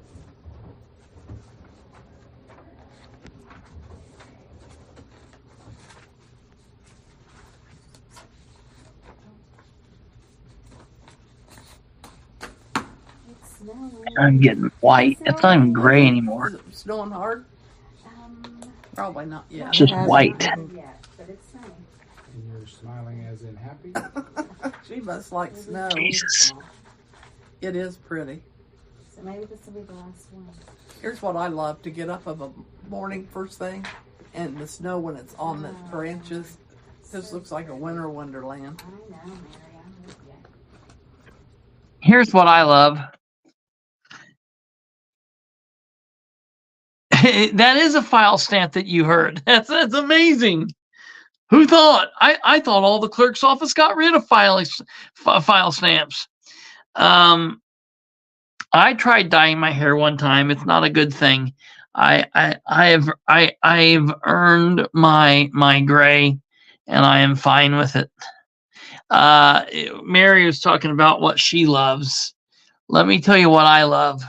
I love getting up early in the morning and knowing that I can call or walk in to my government officials and not be asked to sign a damn stupid ignorant form, and that I can ask questions of these people and that they will be at least borderline intelligent in their job and know that I have a right to request these things without giving stupid ass answers or giving a DNA sample or whatever. So That's what I like. basically you're saying you basically hate your life Yes, right. because those things just don't ever happen. Don't happen. That's literally the reason I had to take a mental health day today.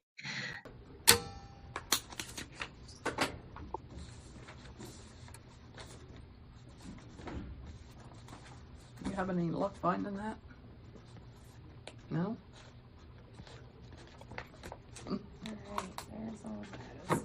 Yeah, I'm gonna get them all scanned in and everything, Catherine, and as soon as I get them done, then I'll be able to send those requests out. Perfect. I try to be specific there. People generally tell me I'm a pretty good communicator. Alpha.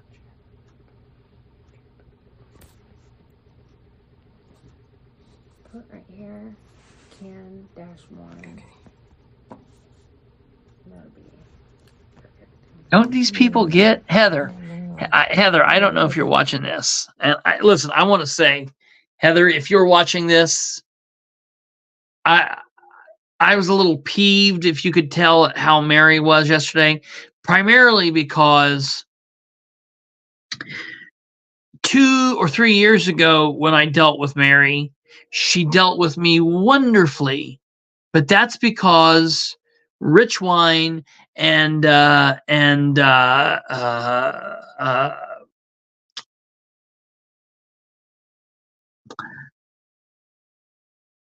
Pratt were leading me around by the hand. Okay. So Mary had no problem helping me when Pratt and Richwine were leading me around. But now, because I've seen the errors of my ways and I'm not on Team Richwine anymore, it seems like now all of a sudden there's a big whoop-de-doo on it. Oh God, we got to get this to do this. And I just don't play like that. And I don't have any space. And listen, I'm the kind of person that when I walk in to a room like this, no matter how pissed off I am about government or your government or any government, I have a big smile on my face. And I walk in and I say, hello there. I'm happy to see you. I hope we can have a good day. I come in with a smile. I don't come in busting down doors. I don't come in cussing and carrying on and ranting and raving. 99% of the time, I don't come in with the camera and stick it right in your face. Now, when stuff starts going sideways, I might start recording, but I don't come in like that. I come in respectful, and I come in bringing sunshine and love and happiness and warmth. But the actions of the people who should know better can flip that like a light switch. And the first second that there's some kind of trouble, that smile and the warmth and everything, it goes away. And now I'm like, oh God, here we go. And I just don't play like I'm not going to put up with nonsense. And so that's what goes on. So I really like that Heather was respectful and responsive and got right on the ball. Heather, I want to thank you. I kind of had and if you know, and you can say, I even apologized back in there about getting off on the wrong foot. And I was talking directly to Mary, and Mary and I kissed and made up while the interaction went on, and everything got better. But the thing is, you told me that you knew who I was, and I don't want to get special treatment because I've got a platform and a program. I want every citizen that walks in there. I want Johnny No Name who is homeless and wants to walk through the door and get copies of the records files. I want him to be treated as fairly and just as everyone else. I don't want special treatment. I'm fighting for the people. That's what I told the people in the Henry County Clerk's office. When I come in the door and you question me the way that you do, if you were doing that to another person, it would make them, I guarantee you, it would make them seem like they were doing something wrong. Now, I know I'm not doing anything wrong, so your tone and your weirdness is all that's going to do is piss me off and then give me platform to talk about you. And I'm talking about another situation. But I just want to say to you, Heather, you did a great job. Please treat and I don't have any reason to believe that you probably don't, treat everybody that way. Please walk everyone through that and just know that your transparency is your friend. You're never going to go wrong if you are transparent. -1 down here too. Information we requested. Oh, yeah, that's where that should have been. I'm sorry. Reason for the requesting of it. Okay. Each cam, one cam. Yep. That'll be good. Okay. All right. Let me take a picture. All right, and I will put my initials on it too, that you can see that I want it. accepted it 2/16/24, and that I responded to you at this time. Yes, Catherine. And there you go. I mean, the mouth of Madison County. All right, and then Thank you. Why waste more trees? that's right. Okay.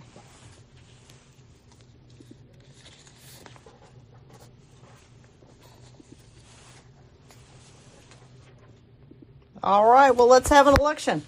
See you guys. See you, Mr. Willis.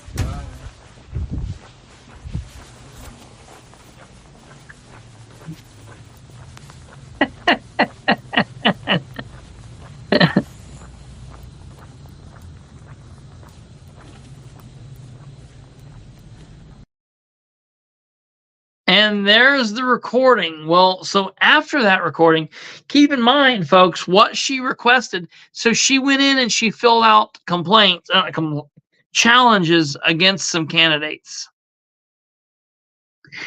After that, they sent her an email stating that they needed to know what complaints, what challenges from what election she was talking about. 1870. What election do you think I'm talking about? The one that's currently ongoing. The one that's currently at hand. So, Catherine, do we not know if Russ has challenged people yet? We don't know if that's happened. So we'll have to see. Bottom line is there will be challenges in Delaware County, challenges in Henry County, challenges in Madison County. I'll be following them. I will also be following what goes on with the challenge period at the State House, and we'll be watching that as well because that's been a big deal. You gotta lay off before the show, man. I don't know. I'm just joking, everybody. I don't know. She's yelling in that upstairs basement, and I'm not there. I don't even understand what you're doing, weirdo. Maybe you could have. I love it. That's great. All right. So next thing is we'll keep you up to date with what's going on. Delaware County has an election hearing on the 22nd. The eye screen. I don't even know what you're talking. That's going on there. From there, I will record and we will have that live streaming for you guys. Oh God. I think your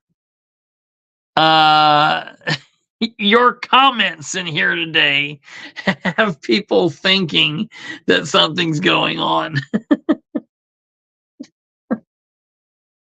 It's also 2024. Half of the people watching are completely baked right now. Probably more than half, honestly, if truth be told. So I don't think anybody cares one way or another. Anyways, no, my mother's a good person. She was an investigator in the Delaware County Prosecutor's Office, so she's completely law-abiding. Smoke it if you got it. We do not know much, but people have received phone calls tonight that they are being challenged. Okay, well, that'll be interesting. I will call up there Monday, and I will get a list of who's being challenged. Maybe I'll send... Tuesday, sweetheart. You'll be calling on Tuesday. Yeah, Tuesday.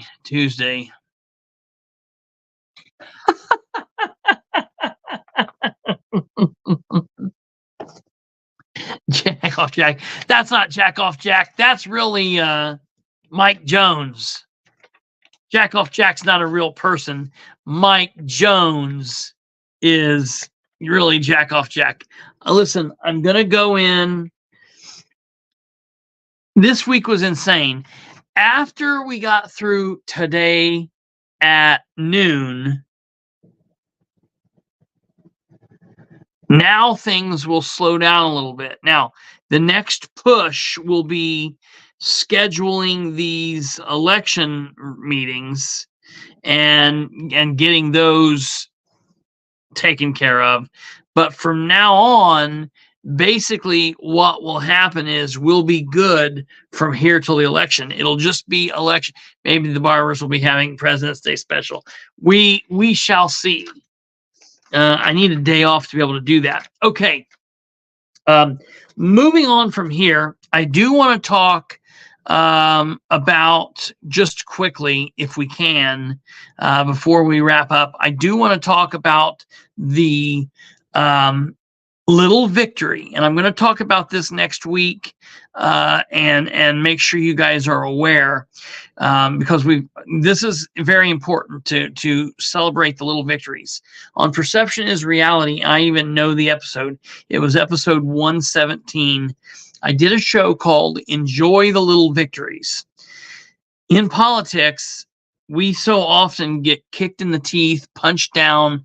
The bad guys win, the good guys don't win, and it's a slaughter a lot of the time. But every now and then we do get little victories. And the importance of cherishing those little victories and doing all of that it's very, very important. It's very, very important. House Bill 1338. Okay. Now we're going to have to actually watch what's going on with Senate Bill 7 too.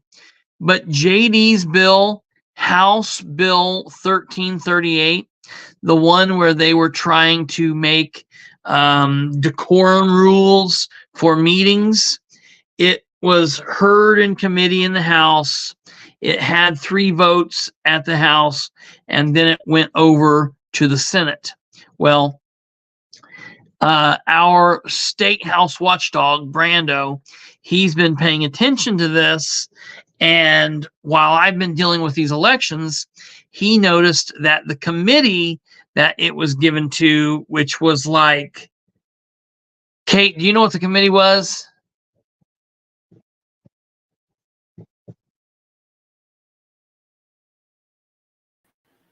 I cannot for the life of me. It was like criminal law or something.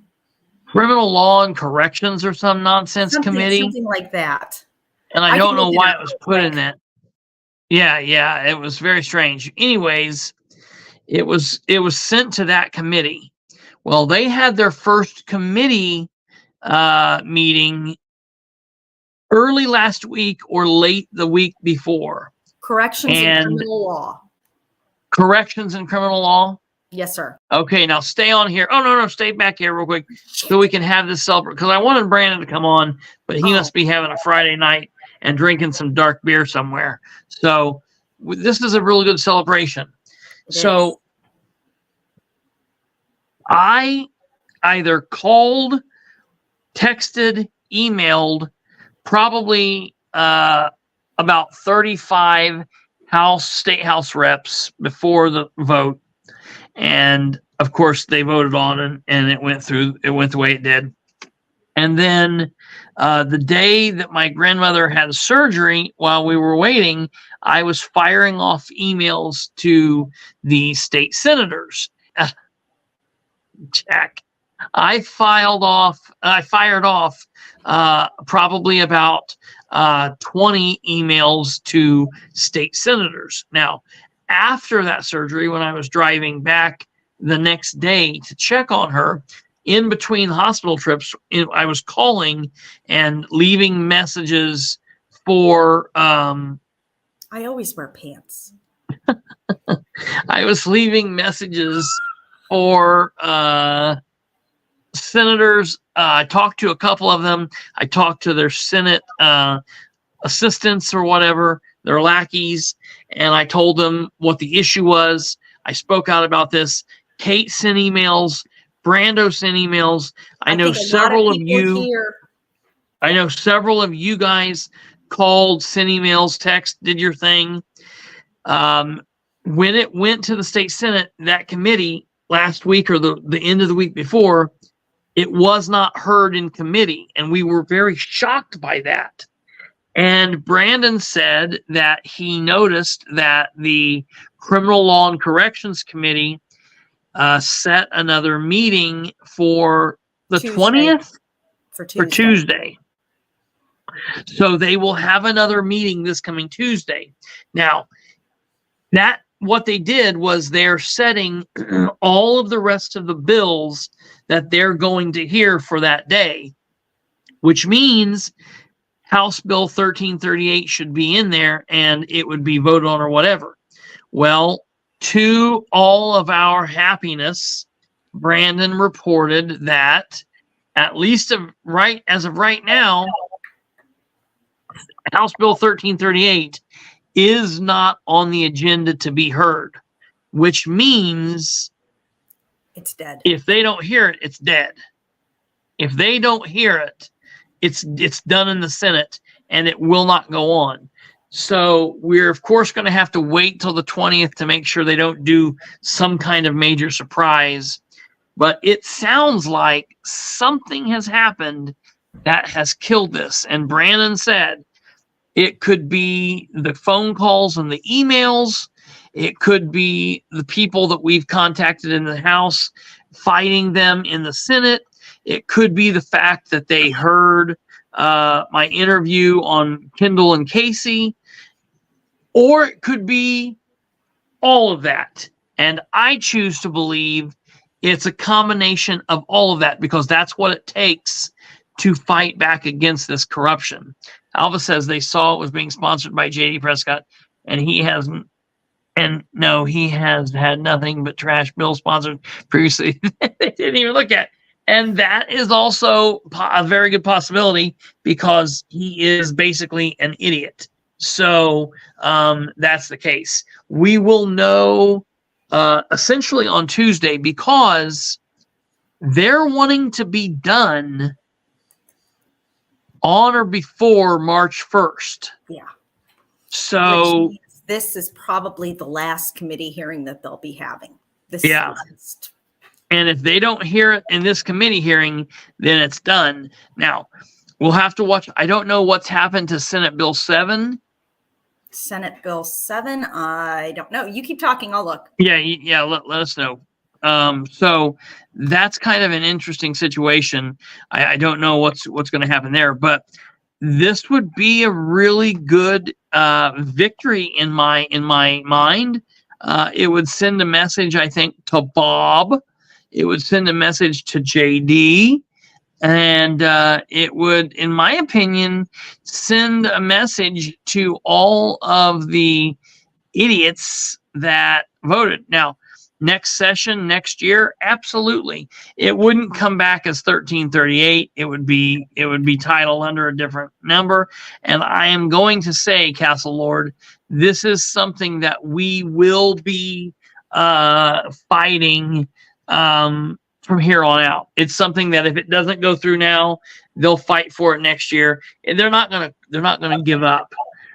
I also don't know where we are on 1133. Do we know? 1133 is scheduled to be heard in committee.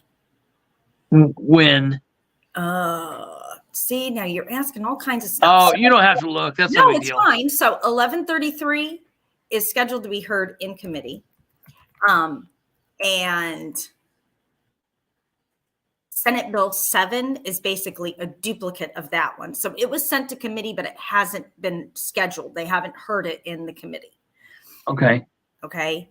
No, not 2020. Really? Why would I want to look I at hate that. bills? It's stupid. Yeah.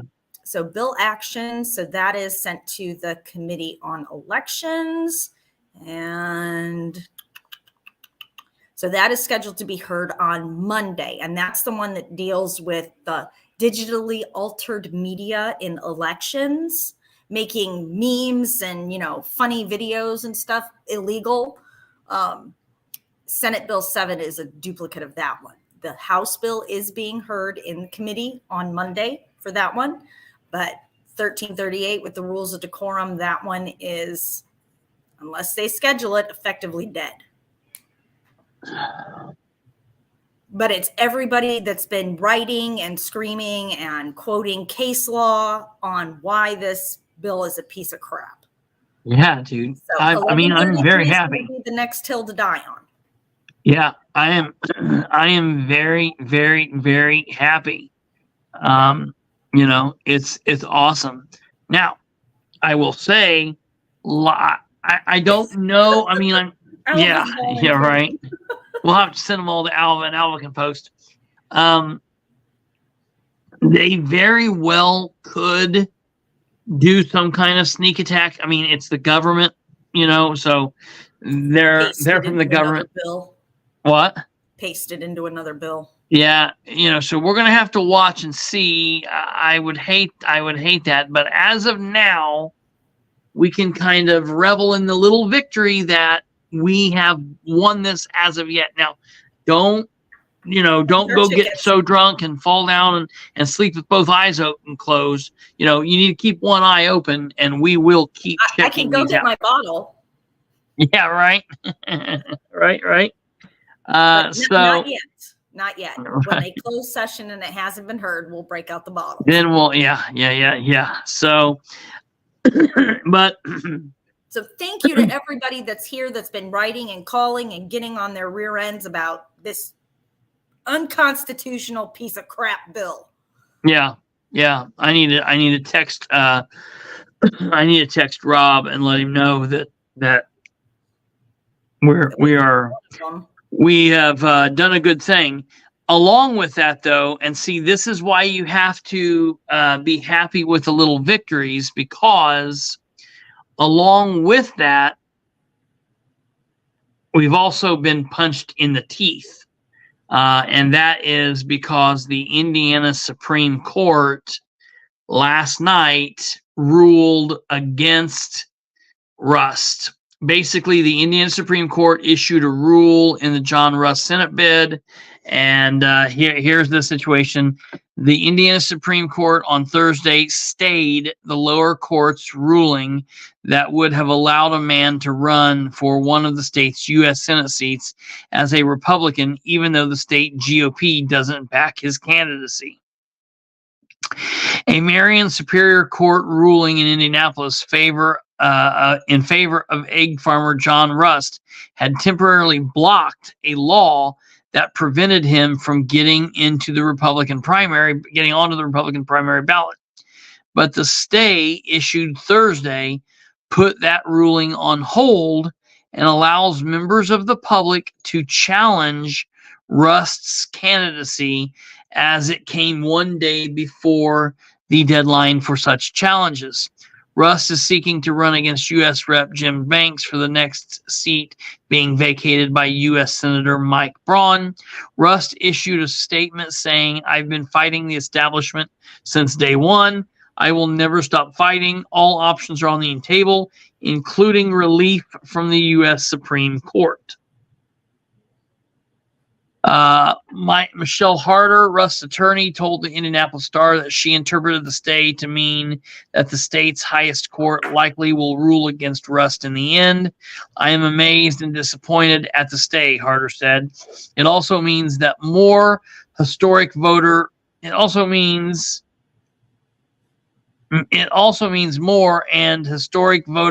disenfranchisement. Harder and a spokesperson for Banks did not immediately respond to requests for comment. A state law says candidates passed to primary ballots must be cast with their affiliated party, or a county party chair must approve the candidacy. But Rust challenged the statute, and the Marion County Court ruled in his favor, granting a temporary injunction allowing him to run in the May primary as a Republican. Rust, the former chair of the egg supplier Rose Farms, is vying to replace Senator Mike Braun, who is vacating the seat to run for governor. Rust voted as a Republican in 2016 primary, but as a Democrat in 2012. He said he did not vote in the 2020 Republican primary due to the pandemic and the lack of competitive Republican races in Jackson County, and that his votes for Democrats were for people he personally knew. The county's Republican Party chair said in July meeting with Rust that she would not certify him. According to the lawsuit, Rust had said that she later cited his primary voting record. Rust filed a lawsuit in September against Secretary of State Diego Morales, the Indian Election Commission, and Jackson County Republican Chair Amanda Lowry, challenging the law.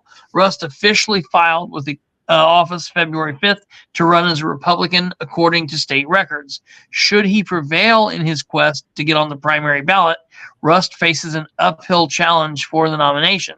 The state GOP and former President Donald Trump have endorsed Banks in the state Senate race, according to campaign finance records. Rust has mainly bankrolled the campaign, giving himself a $2.5 million last year. Banks ended the year with more than $3 million in cash on hand, according to records. Now, it should be noted that this is not an actual ruling on the case itself. This is just that they have put a stay on the injunction. Yeah. So this isn't the actual ruling. So there's still hope. Yeah.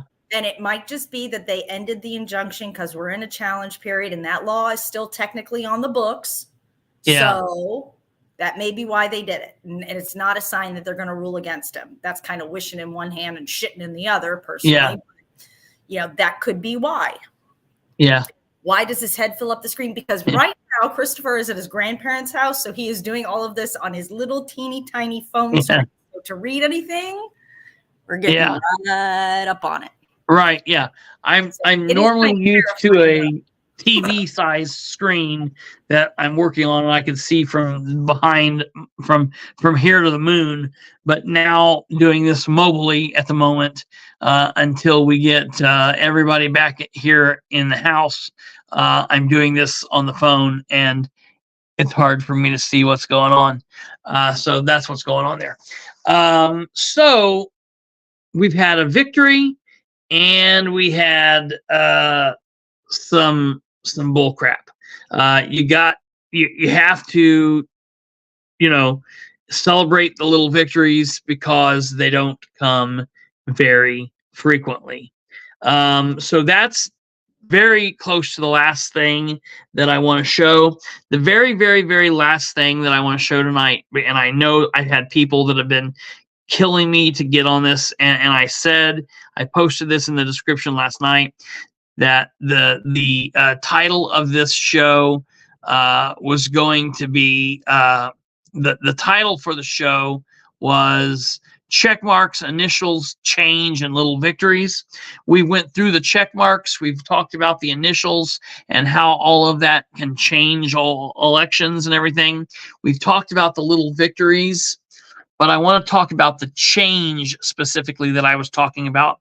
And before we roll, and we will get through this quickly, Kate, can you bring up and share the Muncie Redevelopment Commission meeting from Thursday? It should be like the most recent post or a post down from on the City of Muncie's Facebook page.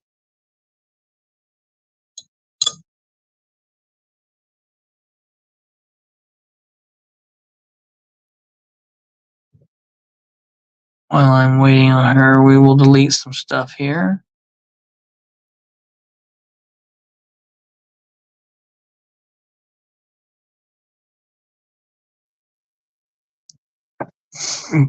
All right. I want you guys to listen to some change that's coming in Muncie, and we'll talk about this next week. But I want you guys to hear this.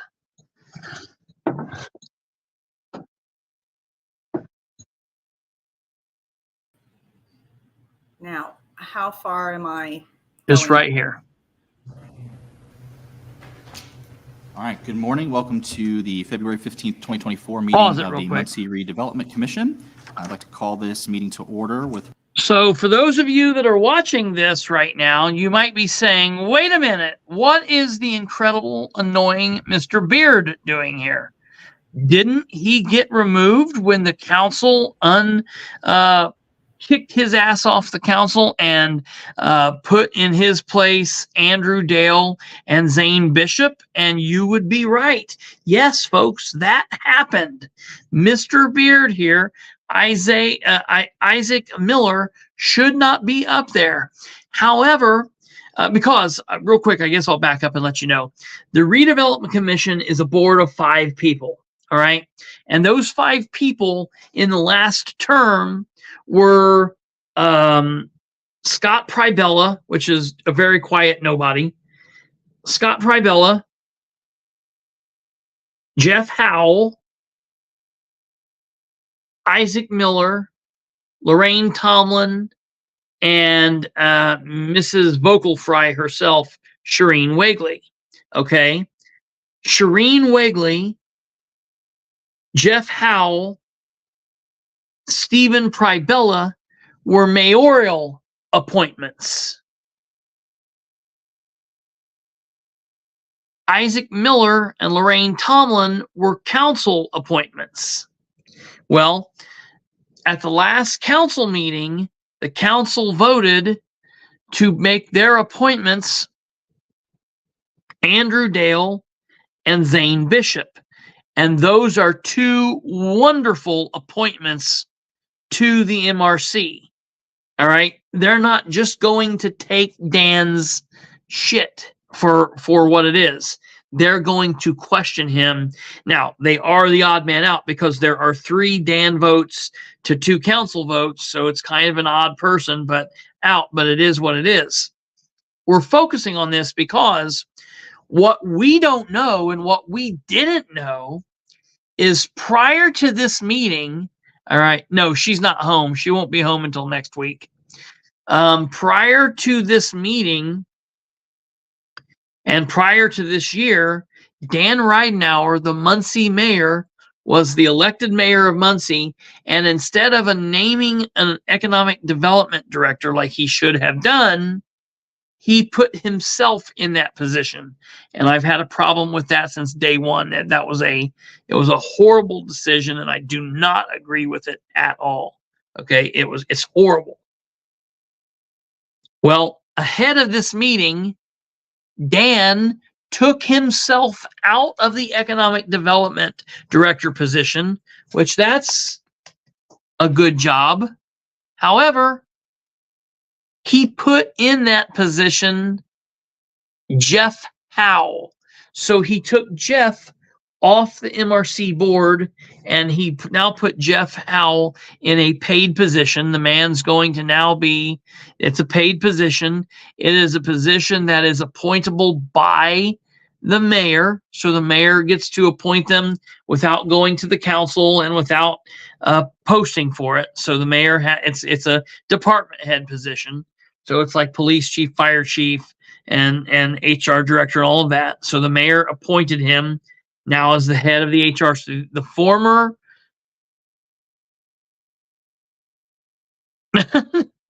no, that's just what Jack does. Jack and I are good. We're good.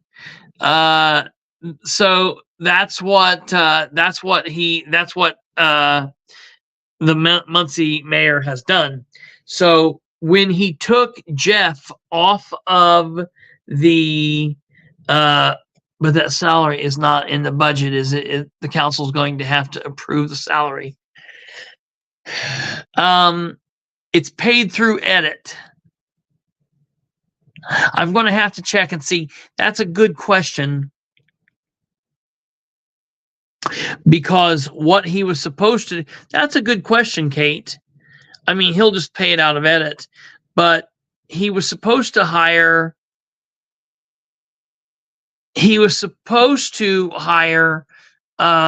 it with he was supposed to hire a mayor who was going to do that, but and they would get paid from the mayor's side, but he did not do that. So that was kind of a screw up. So now he's put Jeff Howell in that position, which left him a position to appoint someone from his mayoral point. So guess who he appointed? He appointed Isaac Miller. So now, instead of Dan Ridenauer being the economic development director, now Jeff Howell, a puppet for Ridenauer, is the economic development director. Okay. He is a puppet, and he'll do whatever Dan says. So it's the same thing of having Dan there. Plus he'll get paid a nice salary.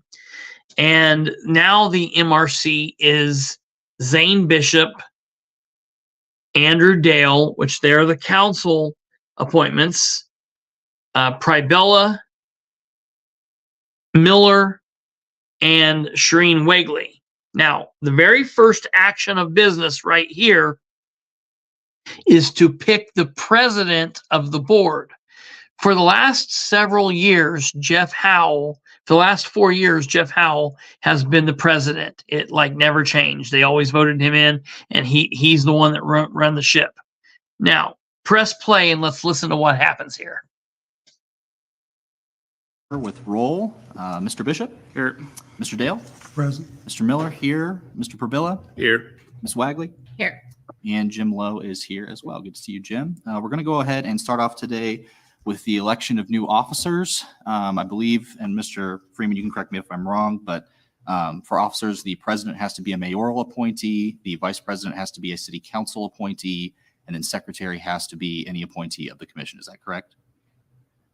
Partially, that it doesn't matter who the president or vice president is, they just cannot be from the same appointed body. Great. Okay. So you need president, vice president, and secretary. Okay. I'll open up the floor for nominations of the office of president of the Muncie Redevelopment Commission. I'll nominate. So did we see what happened there?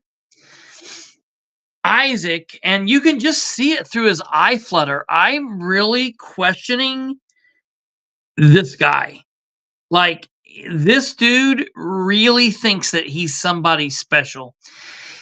In his statement there, he said, correct me if I'm wrong. You were wrong. Correct me if I'm, don't say correct me if I'm wrong, because that means you don't think that you're wrong. Correct me if I'm wrong. Hey, you're wrong. You're wrong. You know what I mean? What a complete idiot. Okay. Here's the deal. He wants to be president. He tried to bluff his way into being one of the mayor's puppets. Yes, that's exactly. He wants them all to think that you can only pick the president from me, Shireen, or Pribella. I say we give it to Pribella. I've never heard Pribella say more than here. So we ought to give it to Pribella. I think that would be good. because nobody can stand to hear Shireen talk. And I don't know that I can stand to see Isaac's eye flutters. Like, that looked like a psychopath. I don't know. It was very weird. So now, yeah, Bishop or Dale could very easily be the president of the commission. Here's what he was confused about. The commission is made up of mayoral appointments and council appointments. The only law, rule, ordinance, or whatever of this is, and I think it's governed by state law, is that since you have two bodies appointing members, that the president has to be a member of one of the appointing people. So if the president is a mayor's appointment, the vice president can't be a mayor's appointment. The vice president has to be someone from the council's appointment. Or if the president is of the council's appointment, then the vice president has to be the mayor's appointment. So that's very important. Now, let's play this and listen to what happens. Nate Isaac Miller. Okay, we have a nomination. Do we have a second? I'll second it. Okay. Any other nominations from the floor? Nominations are closed. We'll go ahead and do a voice vote. All in favor, say aye. Aye. All opposed, same sign. I'm an aye vote as yes as well. Sorry. For the office of vice president, do we have any nominations from the floor today? I will nominate Zane Bishop. I'll second that. Any other nominations from the floor? Nominations are closed. We'll do another voice vote. All in favor, say aye. Aye. Aye. All opposed, same sign. Congratulations, Mr. Bishop. For the office of secretary, do we have any nominations for that office today? I will nominate Steve Pravilla. I will second that as well. Any other nominations? Seeing none, nominations are closed. Another voice vote. All in favor of nominating Mr. Burbilla as secretary, say aye. Aye. Aye. Aye. Aye. Sorry. All opposed, same sign. Okay, motion passes. Thank you. Next item we will do is approval of the agenda. I do want to make an amendment to it that the adjournment says next meeting is December 18th, 2023. That's a typo. It should read for the March date, whatever that third Thursday is in March. So that's the 21st of 2024. Are there any other amendments needed to the agenda today? Okay. We'll do a voice vote to approve the agenda as well. All in favor of approving the agenda today, say aye. Aye. Aye. All opposed, same sign.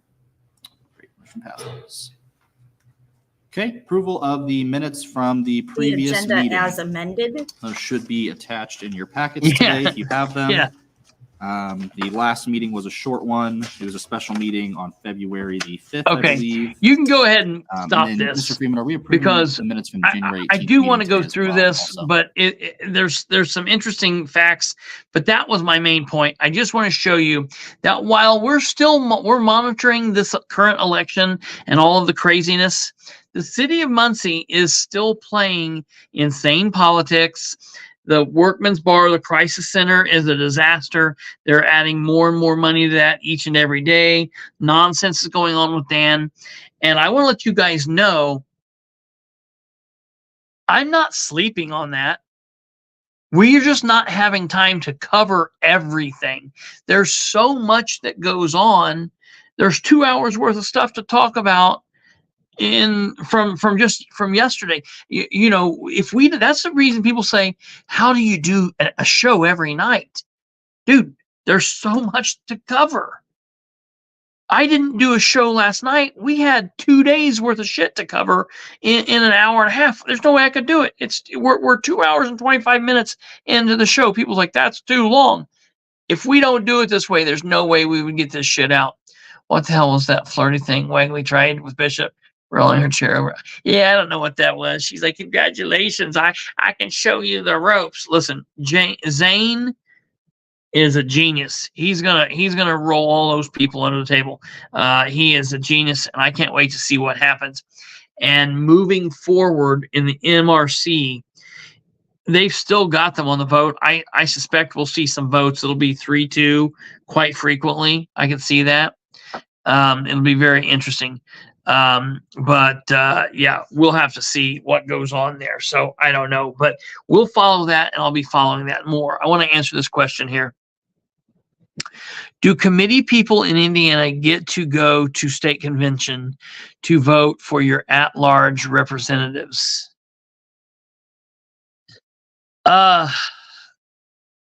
For our at-large representatives, Mike is a precinct committee person in South Dakota. So the answer to that is no, and I don't know what you mean by at-large representatives. Do you mean for our state representatives for the state house? So here's what happens. In Indiana, Dakota has an at-large congressional district. Okay, that's weird. For their state house? Yeah. South Dakota's at-large congressional district is the sole congressional district for the state of South Dakota, based on area is the fourth largest congressional district in the nation. So apparently they have, at-large. Well, that doesn't, at-large means it's the whole state? Sounds like it. That's weird. How many of those people they have one of them? No idea.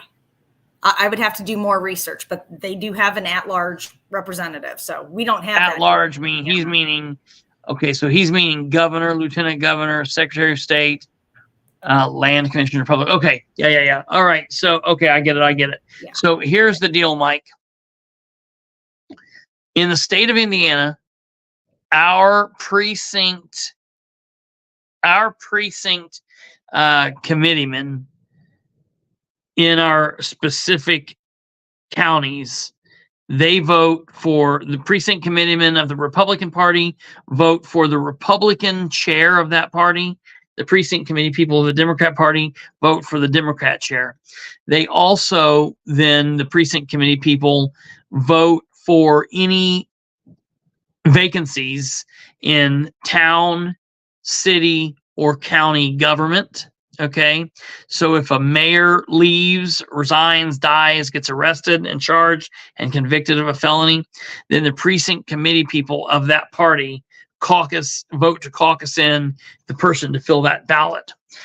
Okay, that's all they do in all 92 counties in Indiana. Then we have state delegates, and we're voting for them right now. The state delegates go to our state convention. Okay, our delegates go down to convention, and our delegates vote.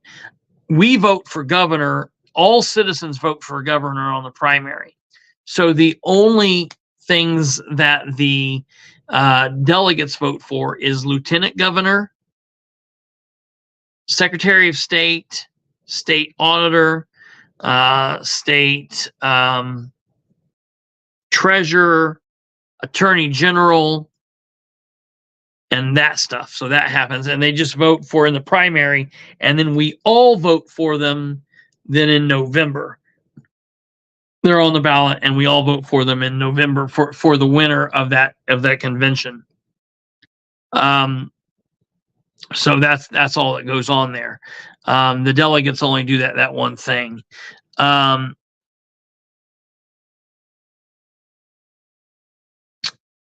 So that's basically all that happens there. So it sounds like it's pretty much the same.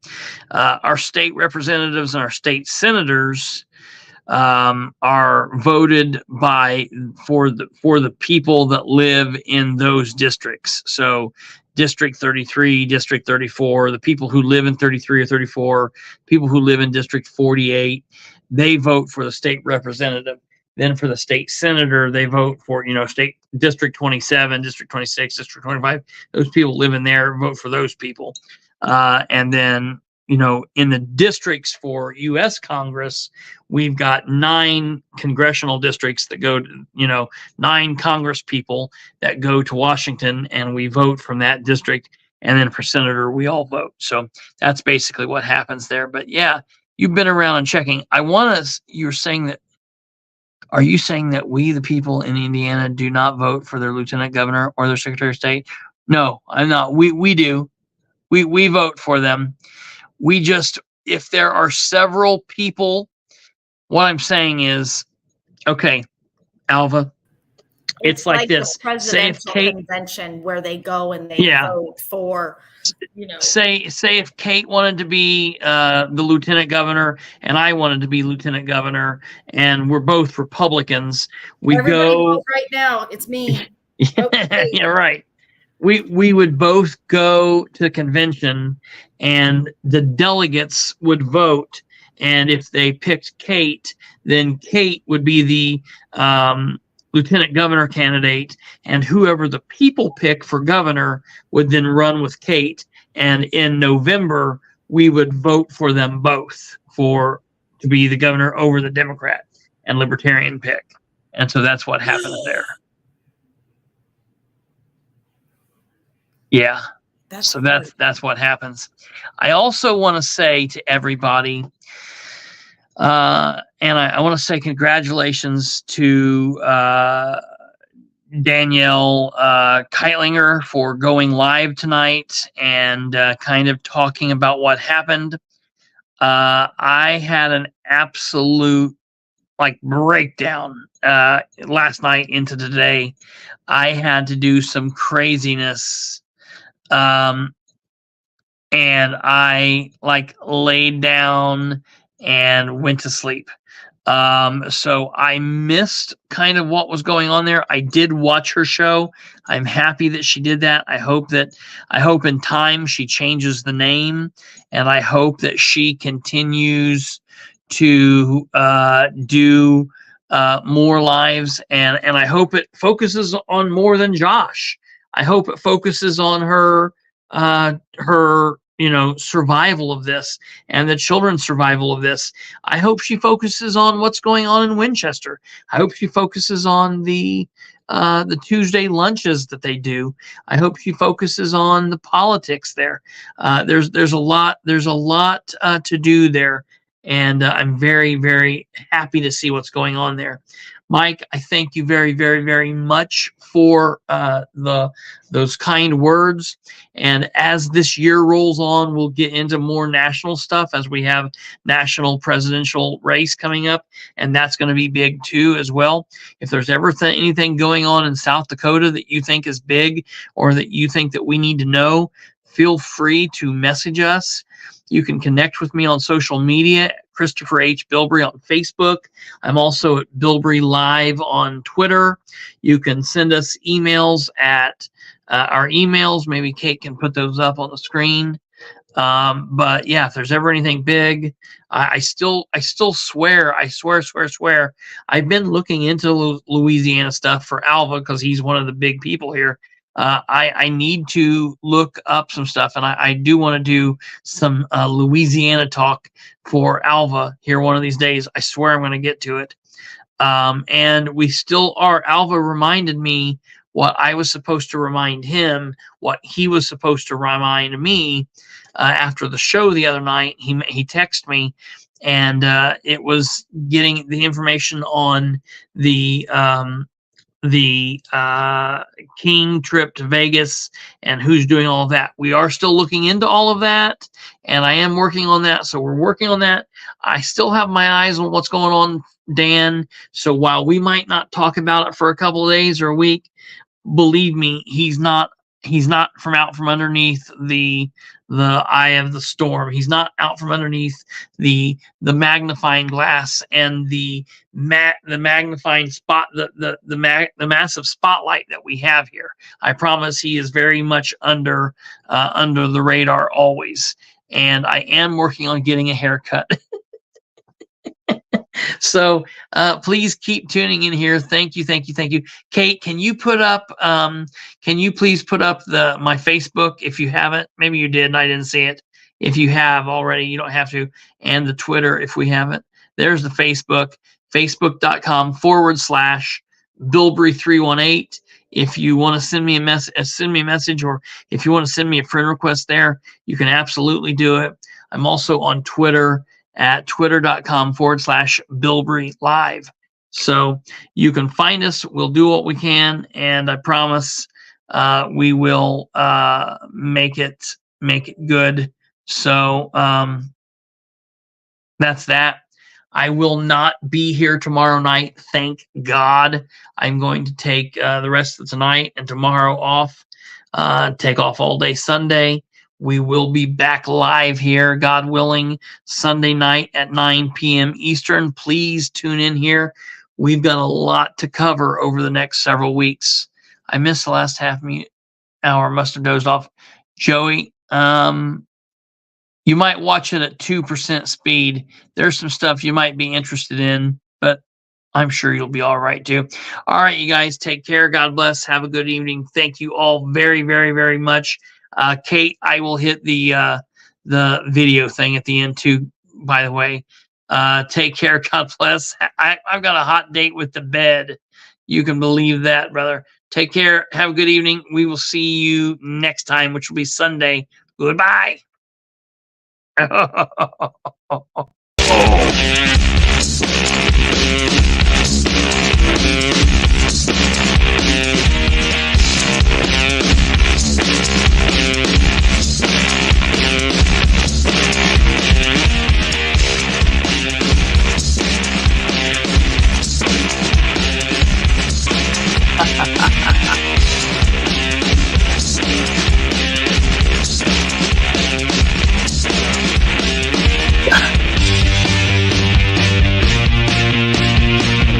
that up there. Keep that fabulous thing there. Like in the